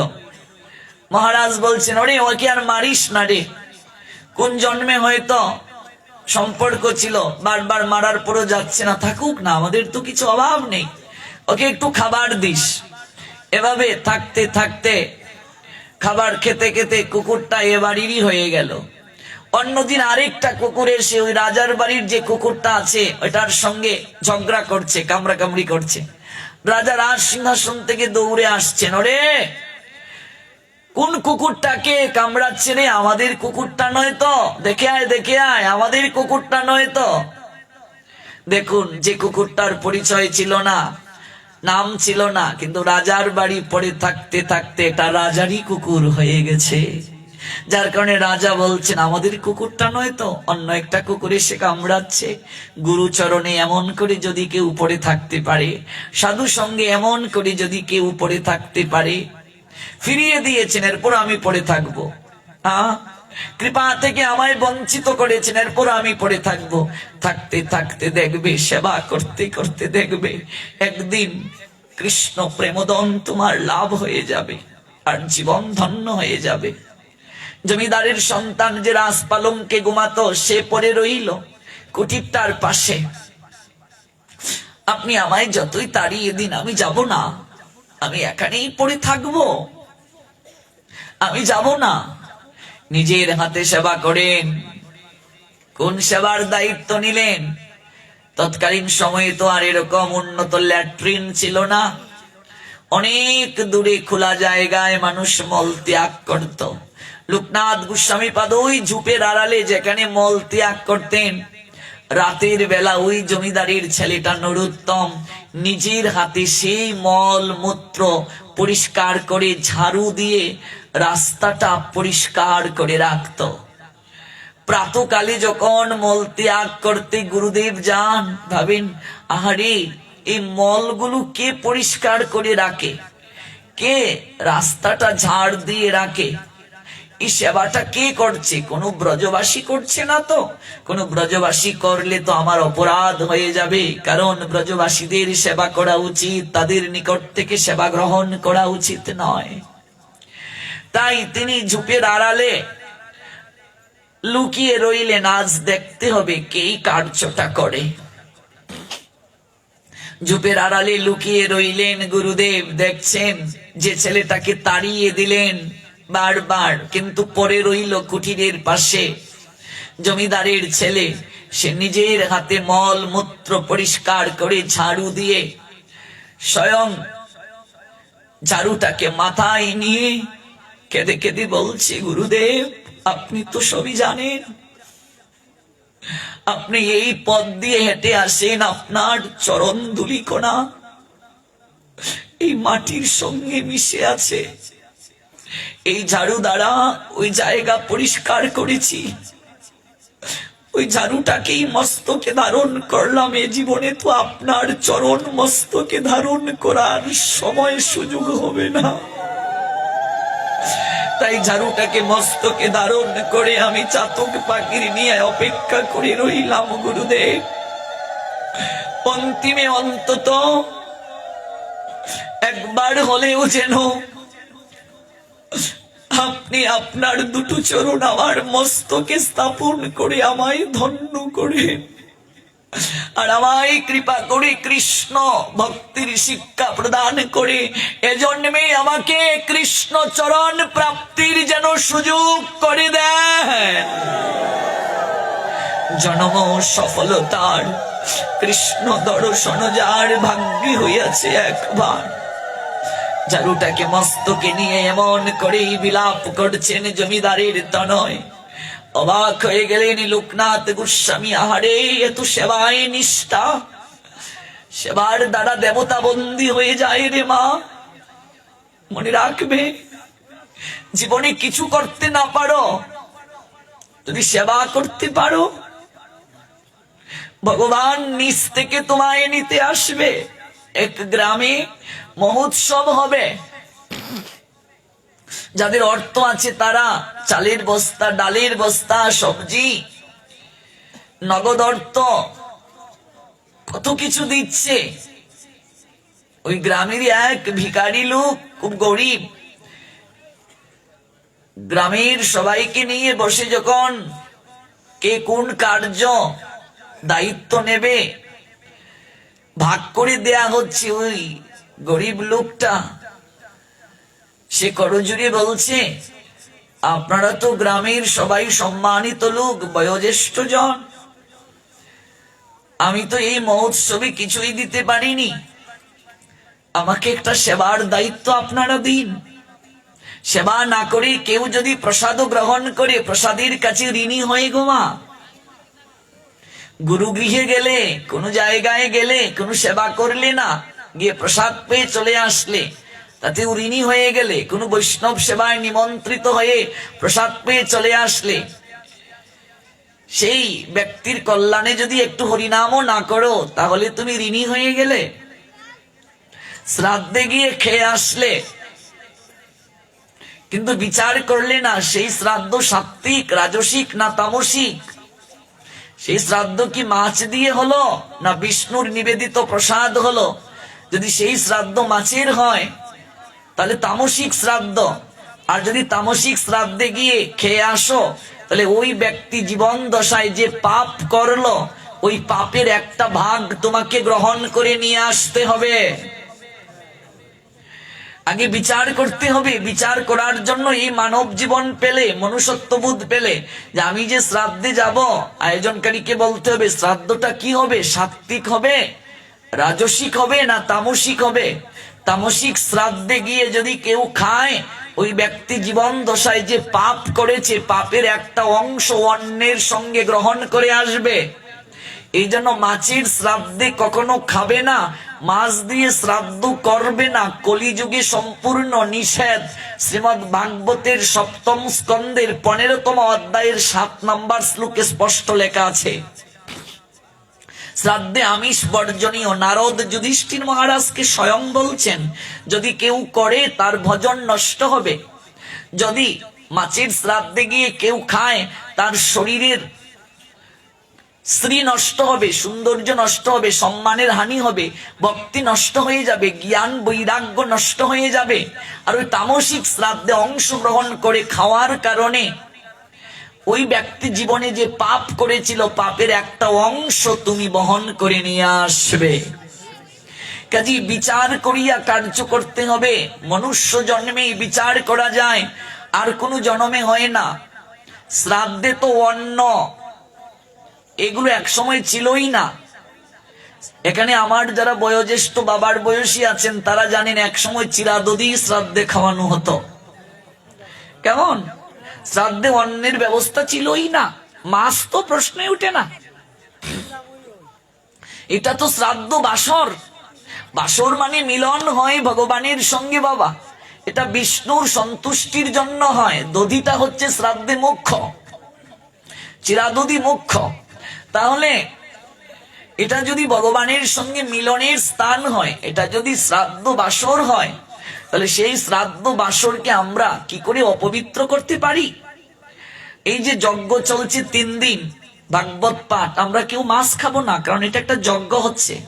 নাম কীর্তন এই গ্রামে হয় নিশ্চয়ই, যদি হয়ে থাকে যজ্ঞ চলাকালীন সময়ে কেউ মাছ মাংস খায় না, কারণ এটা গ্রামে যজ্ঞ চলছে। গুরুদেব কারো গৃহে আসলে কেউ মাছ মাংস খায়?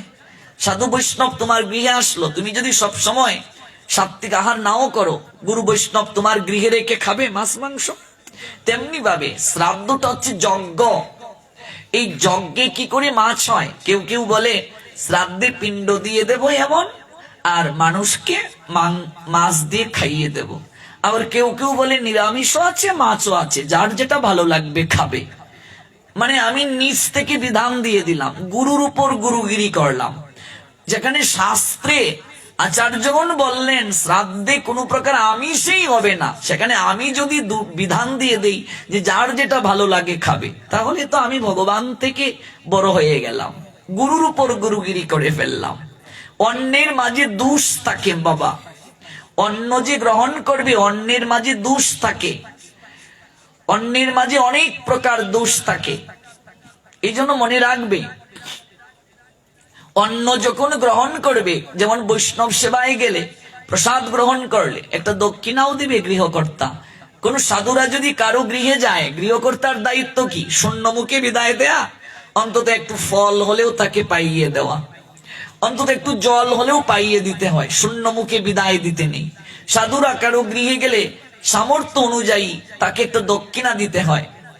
এটা যার যার সামর্থ্য অনুযায়ী সে দক্ষিণা দেবে। সাধুরা গৃহে এসেছে, সাধুরা কারো গৃহে রাত যাপন করলে তাকে দক্ষিণা দিতে হয়, অন্ন প্রসাদ পাইয়ে দিতে হয়। তাহলে আপনি যে বৈষ্ণব সেবায় গেলেন, সেখানে আপনি অন্ন প্রসাদ পেলেন, আপনি তার কাছে ঋণী হলেন। সেই গৃহের মঙ্গলের জন্য আপনাকে হরিনাম করতে হবে। আপনাকে একটু হরিনাম করতে হবে। আপনি যে শ্রাদ্ধে গেলেন নিমন্ত্রিত হয়ে, সেখানে আপনি খেয়ে চলে আসলেন, আপনি তার জন্য কি করলেন? আপনি তার কল্যাণের জন্য কি করলেন? যে ব্যক্তিটা মারা গেল, আমি তার কল্যাণ করব দূরের কথা, শ্রাদ্ধটাই তামসিক করে ফেললাম মাছ দিয়ে, আর আমি নিজে গিয়ে খেয়ে তামসিক শ্রাদ্ধে ওই ব্যক্তি যে পাপ করেছিল তার একটা অংশ নিয়ে আসলাম।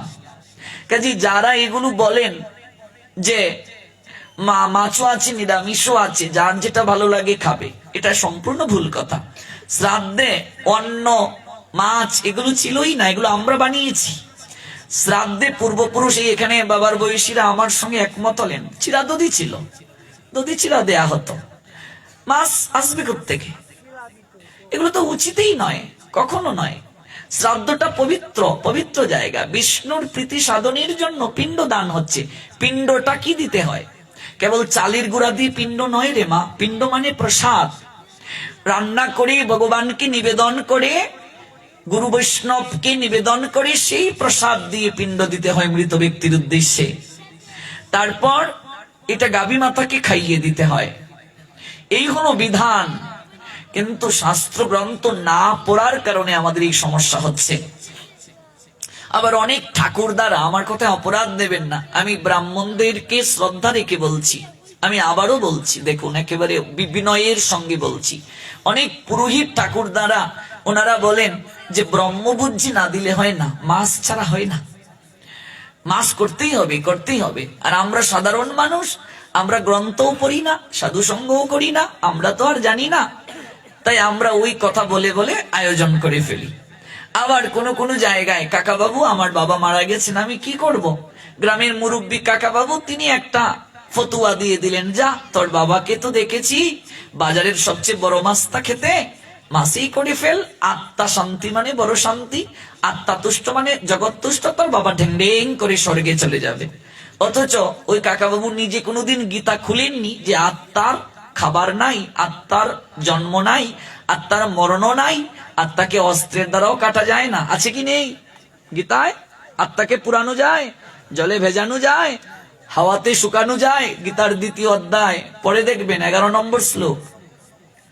অসুচ্ছেন অন্নসূচ তম প্রজ্ঞাবাদান চ বাসসে গতাশুন গতাশুঞ্চন অনুসূচন্তি পণ্ডিতি। আরো পড়বেন, নৈনং ছিন্দন্তি শস্ত্রাণি নৈনং দহতি পাবক ন চৈনম ক্লেদন্তি আপনি ন সুশোতি মারুত। আরো পড়বেন, অচ্ছেদ্য অয়মদাজ্য অয়ম অক্লেদ্য অসুস্বয়বচ নিত্য সর্বগত স্থান অচলয়ম সনাতন। তাহলে আত্মা তো খাইই না, আত্মাকে অস্ত্রের দ্বারা কাটাও যায় না, আগুনেও পুরানো যায় না, জলেও ভেজানো যায় না, তাহলে আত্মা তুষ্ট আবার হবে কি করে গো? আত্মা খায় নাকি? পরমাত্মার আহার কি? আত্মার আহার একমাত্র কৃষ্ণ কথা, কৃষ্ণ নাম, আর কিছু নয়। তাহলে অনেকে বলে আত্মাকে কষ্ট দিয়ে কি ধর্ম হয়? অনেকে বলে আমরা সংসারী মানুষ বাবা, আমরা আত্মা কষ্ট দিয়ে ধর্ম করতে পারি না, অথচ আত্মার তো কষ্টই নেই। কাজী তুমি যে নিমন্ত্রিত হয়ে যাবে, গিয়ে খেয়ে আসলে, কিন্তু এই খাবারের সঙ্গে কি গ্রহণ করলে এটা একটু জানো। প্রমাণ কোথায়? বিষয়ীর অন্ন খেলে যে ভক্তি নষ্ট হয়, প্রমাণ কোথায়? রঘুনাথ দাস গোস্বামী, সরগোস্বামী পদের একজনের নাম, তিনিও জমিদারের সন্তান ছিলেন। তিনি গৃহ ছেড়ে চলে গিয়েছিলেন মহাপ্রভুর নিকটে। প্রত্যেক মাসে মাসে তার বাবার যেটা একটা টাকা পাঠাতেন রঘুনাথ দাসকে, ওই টাকাটা দিয়ে রঘুনাথ দাস মহাপ্রভুকে মাসে একবার সেবা দিতেন। রঘুনাথ দাস গোস্বামী ভাবছেন, আমি গৃহ ছেড়ে চলে এলাম, আমার বাবা যেটা, ওরা ভক্তিপথে নাই, শ্রদ্ধা আছে কিন্তু শুদ্ধ ভক্তি নাই ওদের, আর ওই বিষয়ীর টাকা দিয়ে আমি আমার মহাপ্রভুকে সেবা করাবো না, এটা হয় না, আমার মন মানছে না। কয়েক মাস পর আর মহাপ্রভুকে রঘুনাথ দাস নিমন্ত্রণ করেননি। মহাপ্রভু স্বরূপ দামোদর রঘুনাথ দিত, কেন দেয় না? স্বরূপ দামোদর বললেন, রঘুনাথ দাসের মনে বড় কষ্ট, তার মা বাবা ভক্তিপথে নেই, আর যারা ভক্তিপথে নাই, ভগবানকে ভালোবাসে না, তাদের অর্থ, তাদের সকল কিছুর মাঝে পাপ থাকে। ভগবানের সেবায় যে অর্থ লাগে না, সেই পাপ আমাদের শরীরে বেঁধে দেয়, অর্থের পাপ। তাই রঘুনাথ মনে মনে চিন্তা করেছে, সংকল্প করেছে, ওই টাকা দিয়ে, ওই অর্থ দিয়ে প্রভু তোমার আর সেবা দেবে না। মহাপ্রভু হেসে হেসে বলছেন, বাহ, রঘুনাথের তো শুভ বুদ্ধির উদয় হলো। মহাপ্রভু তখন একটা চমৎকার কথা বললেন, চৈতন্য চরিতামৃত পড়লে পাবেন, বিষয়ীর অন্ন খেলে মলিন হয় মন, মলিন মনে কবু না হয় শ্রীকৃষ্ণের শরণ। এটা আমার কথা না, মহাপ্রভুর কথা। বলবেন না যে আমি বলছি, যে শ্রাদ্ধে মাছ করা যাবে না রাহুল কৃষ্ণ বলে গেছে, আমি বলিনি, আমি কেবল শাস্ত্রের কথা বলে যাচ্ছি। সাধুরা হচ্ছেন ডাক পিয়ন। ডাক পিয়ন দেখবেন খামের উপরে প্রাপকের ঠিকানা থাকে, ওই ঠিকানাটা দেখে নির্ধারিত জায়গায় পৌঁছে দেয়। চিঠির ভেতরে কি আছে খুলে দেখে গো। সাধুরা হচ্ছেন ডাক পিয়ন। সাধুদের দায়িত্ব হচ্ছে আমরা প্রাপক, আমাদের ঠিকানা কোথায়, ভগবত ধাম, ওই জায়গায় নিয়ে যেতে সহায়তা করা। এটা হচ্ছে সাধুদের দায়িত্ব। আমি যে কথাগুলো বলে যাচ্ছি, সেই কথাগুলো আমার কথা নয়, এগুলো শাস্ত্রের কথা, গ্রন্থের কথা। কেবল আপনাদেরকে আমি জানিয়ে যাচ্ছি, কেবল আপনাদেরকে জানানোর প্রয়াস করছি। মহাপ্রভু বললেন, বিষয়ীর অন্ন খেলে মলিন হয় মন, মলিন মনে কবু নাহি হয় শ্রীকৃষ্ণের শরণ। মলিন মনে কৃষ্ণ শরণ হয় না, আর বিষয়ীর অন্ন খেলে মন মলিন হয়ে যায়, মলিন মনে কৃষ্ণ শরণ হয় না। তাহলে আমি শ্রাদ্ধে গিয়ে খেয়ে আসলাম, আমার নিমন্ত্রণ দিয়েছে বলি আমি চলে যাব, কিন্তু আমি যে স্রষ্টার শ্রেষ্ঠ জীব, আমি যে মানুষ, আমার যে বিবেক আছে, আমার যে মনুষ্যত্ববোধ আছে, আমি কি বিচার করেছি সেই শ্রাদ্ধটা সাত্ত্বিক না রাজসিক না তামসিক? যদি সাত্ত্বিক হয় তাহলে তো বিষ্ণুর সন্তুষ্টির জন্য যজ্ঞ করে শ্রাদ্ধ হবে। আর যদি সাত্ত্বিক না হয়, সেই শ্রাদ্ধ যদি তামসিক হয়, অর্থাৎ মাছ দিয়ে শ্রাদ্ধ হয়, তাহলে আমি গিয়ে শ্রাদ্ধে যদি খাই, তাহলে আমার কি হবে? ওই ব্যক্তিটা জীবন দশায় যে পাপ করলো, ওই পাপের একটা অংশ অন্ন গ্রহণের সঙ্গে আমি গ্রহণ করে নিয়ে আসব। আর যারা অন্ন দান করলো, ওদেরও যে প্রভাব, কর্মের প্রভাব, আমি যে গ্রহিতা গ্রহণ করছি, আমার উপর সেটা প্রভাব পড়বে। এই জন্য সচেতন হতে হবে। শ্রীমৎ ভাগবত 7ম স্কন্ধ 15তম অধ্যায় 7 নম্বর শ্লোক বাড়িতে গিয়ে মিলিয়ে দেখবেন আমার কথাগুলো ঠিক আছে কিনা। সেখানে নারদ বলছেন যুধিষ্ঠির মহারাজকে, শুনো যুধিষ্ঠির, শ্রাদ্ধে আমিষ নিষিদ্ধ। যদিও ক্ষত্রিয়দের মৃগয়ার অনুমতি আছে হরিণ শিকারের, কিন্তু কোন ক্ষত্রিয় পর্যন্ত শ্রাদ্ধে মাছ ডিম ইত্যাদি করবে না।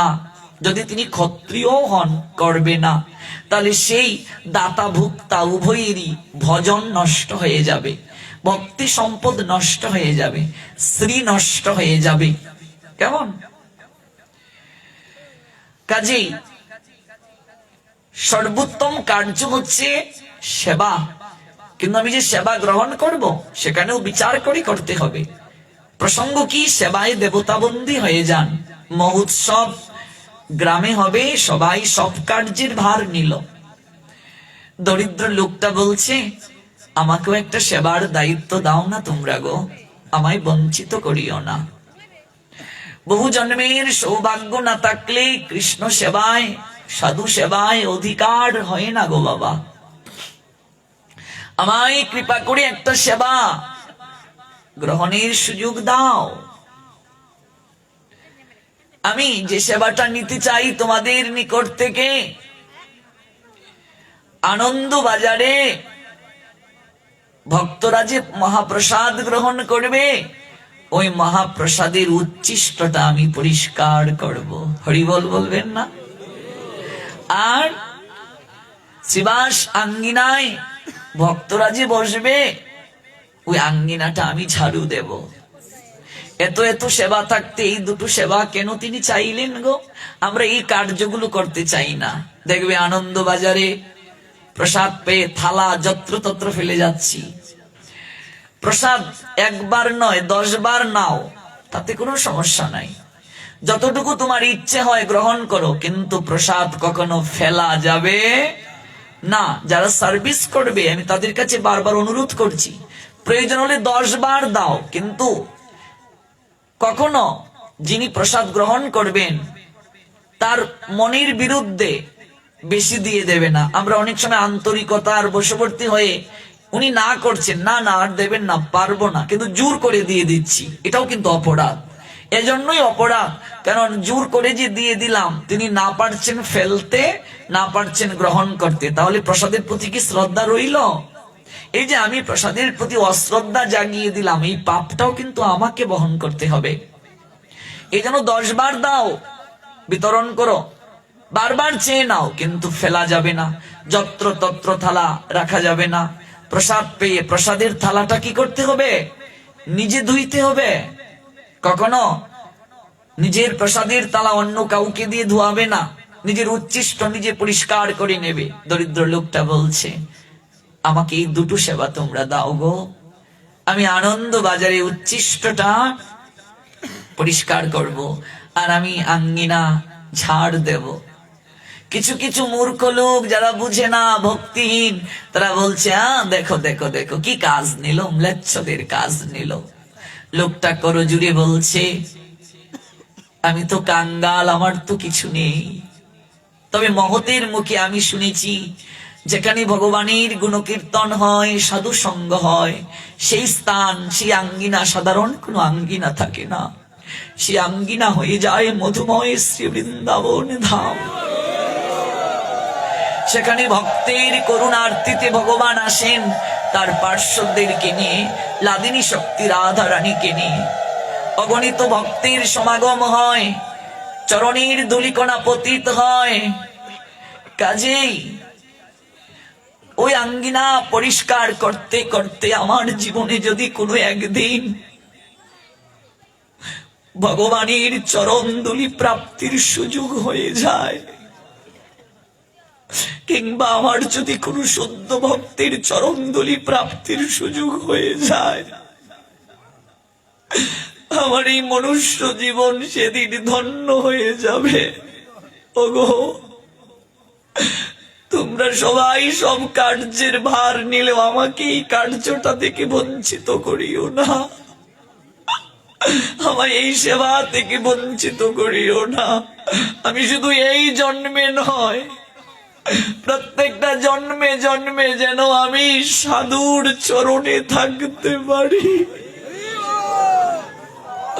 আমি যেন বৈষ্ণবের চরণে থাকতে পারি। শুধু এ জন্মে নয়, প্রতি জন্মে জন্মে আমায় সঙ্গ ছাড়া করিও না। আমি সঙ্গ বড় ভালোবাসি গো, শুধু এ জন্মে নয়, প্রত্যেকটা জন্মে জন্মে আমায় সঙ্গ ছাড়া করিও না। এরই নাম সেবা। সেবারসের আনন্দ থেকে বঞ্চিত হওয়ার যে কষ্ট, এই কষ্টের থেকে বড় কষ্ট আর কিছু হতে পারে না। মাথার মাঝে ঝাড়ুটা নিয়ে যে লীলা আমরা শ্রবণ করছি, নরোত্তম কেঁদে কেঁদে বলছেন, গুরুদেব আপনি বারংবার আমায় ফিরিয়ে দিচ্ছেন, আমি জমিদারের সন্তান, এই অজুহাত দিয়ে এজন্যে তো আপনার সেবা করার আমার সুযোগ হলো না।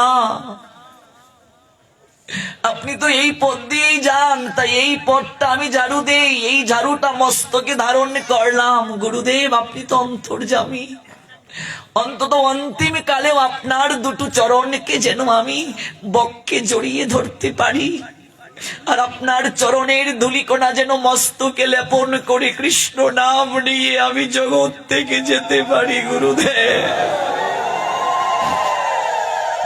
হাউ হাউ করে কাঁদছেন মনের জ্বালা নিবারণের জন্য, নয়ন থেকে ঝরঝর করে জল ঝরছে।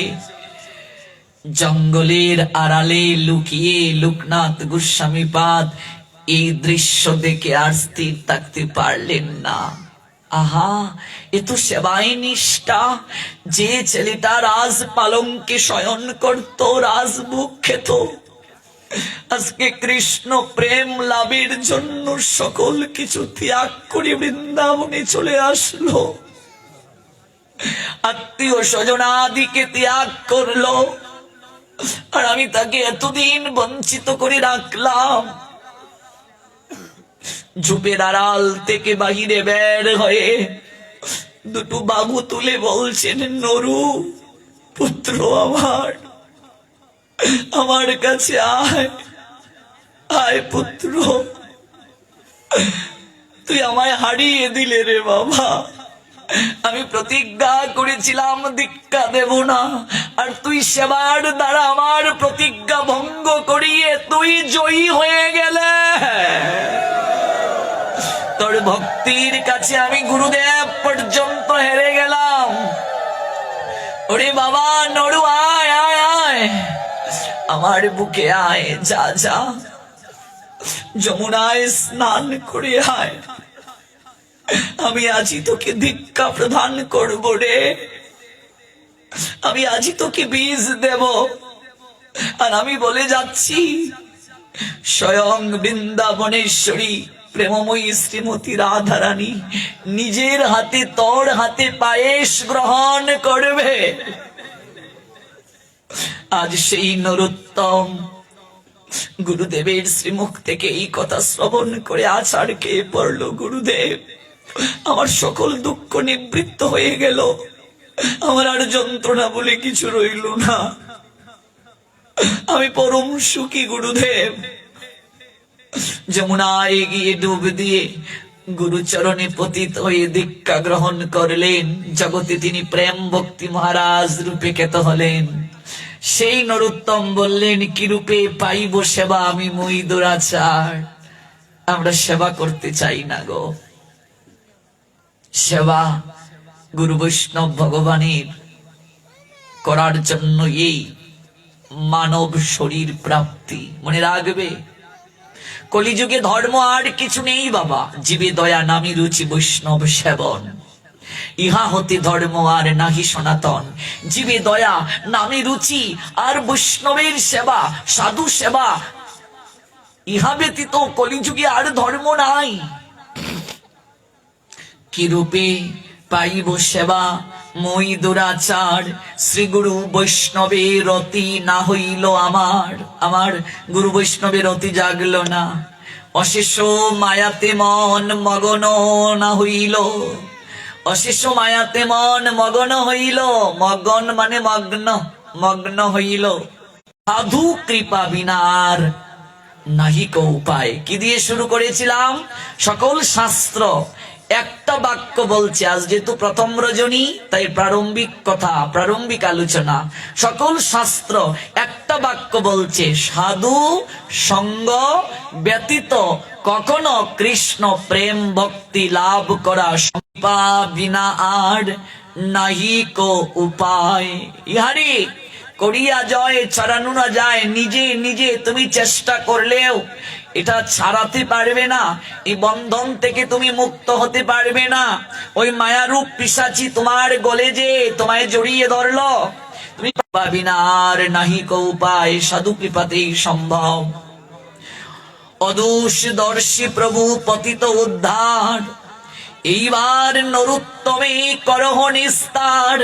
অদূষদর্শী আমার বৈষ্ণব ঠাকুর গো, পতিত পাবন, তার আবেদনে কৃষ্ণ দয়াময়, তার আবেদনে কৃষ্ণ দয়াময় সদয় হয়ে কৃপা করেন। তিনি নিজেই বলছেন। কে বলছেন? সচিদানন্দ ছিল ভক্তি বিনোদ ঠাকুর। নরোত্তম যা বলছেন তারই অনুরূপ কথা বলছেন। কি বললেন তিনি? শ্রী চৈতন্য, শ্রীকৃষ্ণ চৈতন্য প্রভু দয়া করো মুরে, তুমি বিনা কে দয়ালু আছে জগত মাজারে। কে আছে? কে আছে? নিষ্কিঞ্চন ভাবে কপটতার সঙ্গে নয়, অকপট হয়ে কবে গিয়ে দাঁড়াবো? দন্তে তৃণ করি দাঁড়াইব নিষ্কপটে, কাঁদিয়া কাঁদিয়া আমি জানাইব দুঃখ গ্রাম, সংসার অনল হইতে কবে মাগিব বিশ্রাম, শুনিয়া আমারও দুঃখ বৈষ্ণব ঠাকুর, আমার জন্য কৃষ্ণ আবে দিবেন প্রচুর, বৈষ্ণবের আবেদনে কৃষ্ণ দয়াময়, বৈষ্ণব আবেদনে কৃষ্ণ হন সদয়। তাহলে সাধু কৃপা ছাড়া, বৈষ্ণব কৃপা ছাড়া, সাধু সঙ্গ ব্যতীত জীবের কখনো পরম প্রাপ্তি সম্ভব নয়। সেই সাধু সঙ্গ যদি লব পরিমাণ সময় হয়, তাহারও পরম প্রাপ্তি হয়। কি বলছেন? সাধু সঙ্গ সর্বশাস্ত্রে কয়, লব মাত্র সাধু সঙ্গে সর্বসিদ্ধি হয়। আজ আমরা যারা সাধু সঙ্গ করেছি, যারা আসেন নাই, তাদের নিকটে এই সংবাদটা পৌঁছে দিতে হবে। ঠিক রাত 8 ঘটিকায় আমরা আগামীকাল সেই সাধু সঙ্গে অপ্রাকৃত হরিকথা শ্রবণে লালায়িত হব। কিছু মানুষ আছে ভাবছেন 3 দিন পাঠ, আজ প্রথম রজনী, আজ নয় কাল যাব। এই আসানপুর গ্রামেরও যদি কেউ ভেবে থাকেন, তাহলে তাদের মতো দুর্ভাগিনী আর দুর্ভাগা কেউ নাই। কারণ মনে রাখবে, রেলওয়ে স্টেশনের পাশে বাড়ি যারা, তারা সর্বদা ট্রেন মিস করে। হ্যাঁ, আমার এত নিকটে হরিকথা হচ্ছে, ভাগবত হচ্ছে, সাধু সঙ্গ হচ্ছে, এরপরও আমি যদি না যাই, আমি যদি না গেলাম, তাহলে আমি অমৃত গ্রহণের সুযোগ পেয়ে বঞ্চিত হয়ে গেলাম। অমৃত পানির সুযোগ আমার হলো, কিন্তু আমি পারলাম না, আমি গরল খেলাম। ভগবানের কথা তো অমৃত তুল্য। বলেন শুধু অমৃত নয়, এই অমৃত দেবতাদেরও অমৃত নয়, এটা প্রেমামৃত, যে অমৃত পান করলে বিষয় আসক্তি দূরে চলে যায়।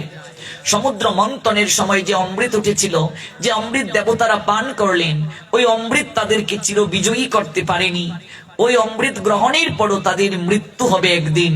কিন্তু কৃষ্ণ কথামৃত, এই অমৃত যদি কেউ পান করে, শুকদেব গোস্বামী পাদ বললেন, ওই পরীক্ষিতের রাজসভায় দেবতারা যখন অমৃতের ভাণ্ড নিয়ে এসে পরীক্ষিতকে পান করিয়ে তার বিনিময়ে কৃষ্ণ কথামৃত পানের অনুরোধ করেছিলেন, দেবতারা বললেন, কোন অমৃতের সঙ্গে কোন অমৃত তুলনা হবে? দেবতাদের কথায় শুকদেব গোস্বামী পাদ বলেছিলেন, তোমরা যে অমৃত নিয়ে এসেছো, এই অমৃত তোমাদেরকে চির বিজয়ী করতে পারবে না। কিন্তু পরীক্ষিত যে অমৃত পান করছেন, এই অমৃত তাকে আর এই মায়াময় দুঃখময় সংসার সাগরে ফিরিয়ে আনবে না। এই অমৃত পান করলে জীবের আসা যাওয়া বারণ হয়। সাধু কৃপায় ওই কৃষ্ণ কথামৃত পানে তার অন্তিমে ভগবানের চরণ প্রাপ্তি হয়। এই আসানপুর গ্রামের ভক্তরা এই 3 দিন ব্যাপী কৃষ্ণ কথামৃত আমাদের পান করার সুযোগ দানে বাধিত করলেন। আমরা এই সুযোগ থেকে বঞ্চিত হব না। আমরা আগামীকাল এবং পরশু যারা আসেননি, তাদের কাছে সংবাদ পৌঁছে দেব এবং নিজেরাও আস্বাদন করব। সঙ্গে আমার ছোট্ট সোনামণিদেরকে নিয়ে আসব। কারণ হরি কথাই পারে মানুষের হৃদয়কে পরিবর্তন করে দিতে। কৃষ্ণ কথাই পারে মানুষের স্বরূপকে জানিয়ে দিতে। আর সাধু কৃপা ছাড়া, বৈষ্ণব কৃপা ছাড়া সেটি সম্ভব নয়। তাই আসুন আমরা সবাই মিলে বৈষ্ণব চরণে প্রেম ভক্তি অঞ্জলি নিবেদন করে করে কথার বিশ্রামে যাব। এইবার করুণা কর,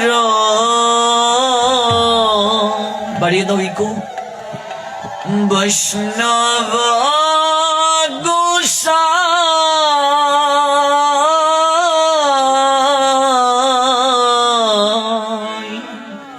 আমার সঙ্গে সঙ্গে আপনারা অংশগ্রহণ করুন। আর ভাগবতের দক্ষিণা ভক্তরাই আপনাদের কাছে যাবে, ওঠার আবশ্যকতা নেই। পাঠ অন্তে যেহেতু দক্ষিণা দিতে হয়, ভক্তরাই যাবে। হারমোনিয়ামের মাইক্রোফোনটা অফ করে দিন। এইবার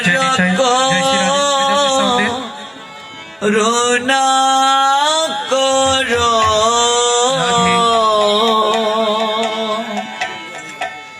বৈষ্ণব গোসাই।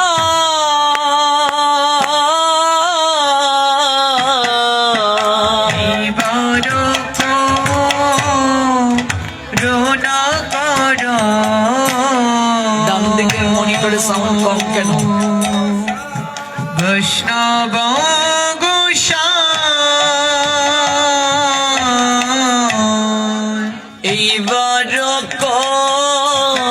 দশরথে করুণা করো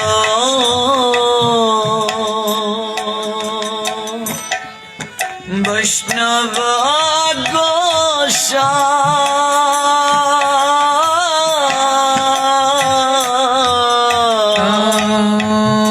এবার করুণা কর হরি বল হরি বল। বৈষ্ণব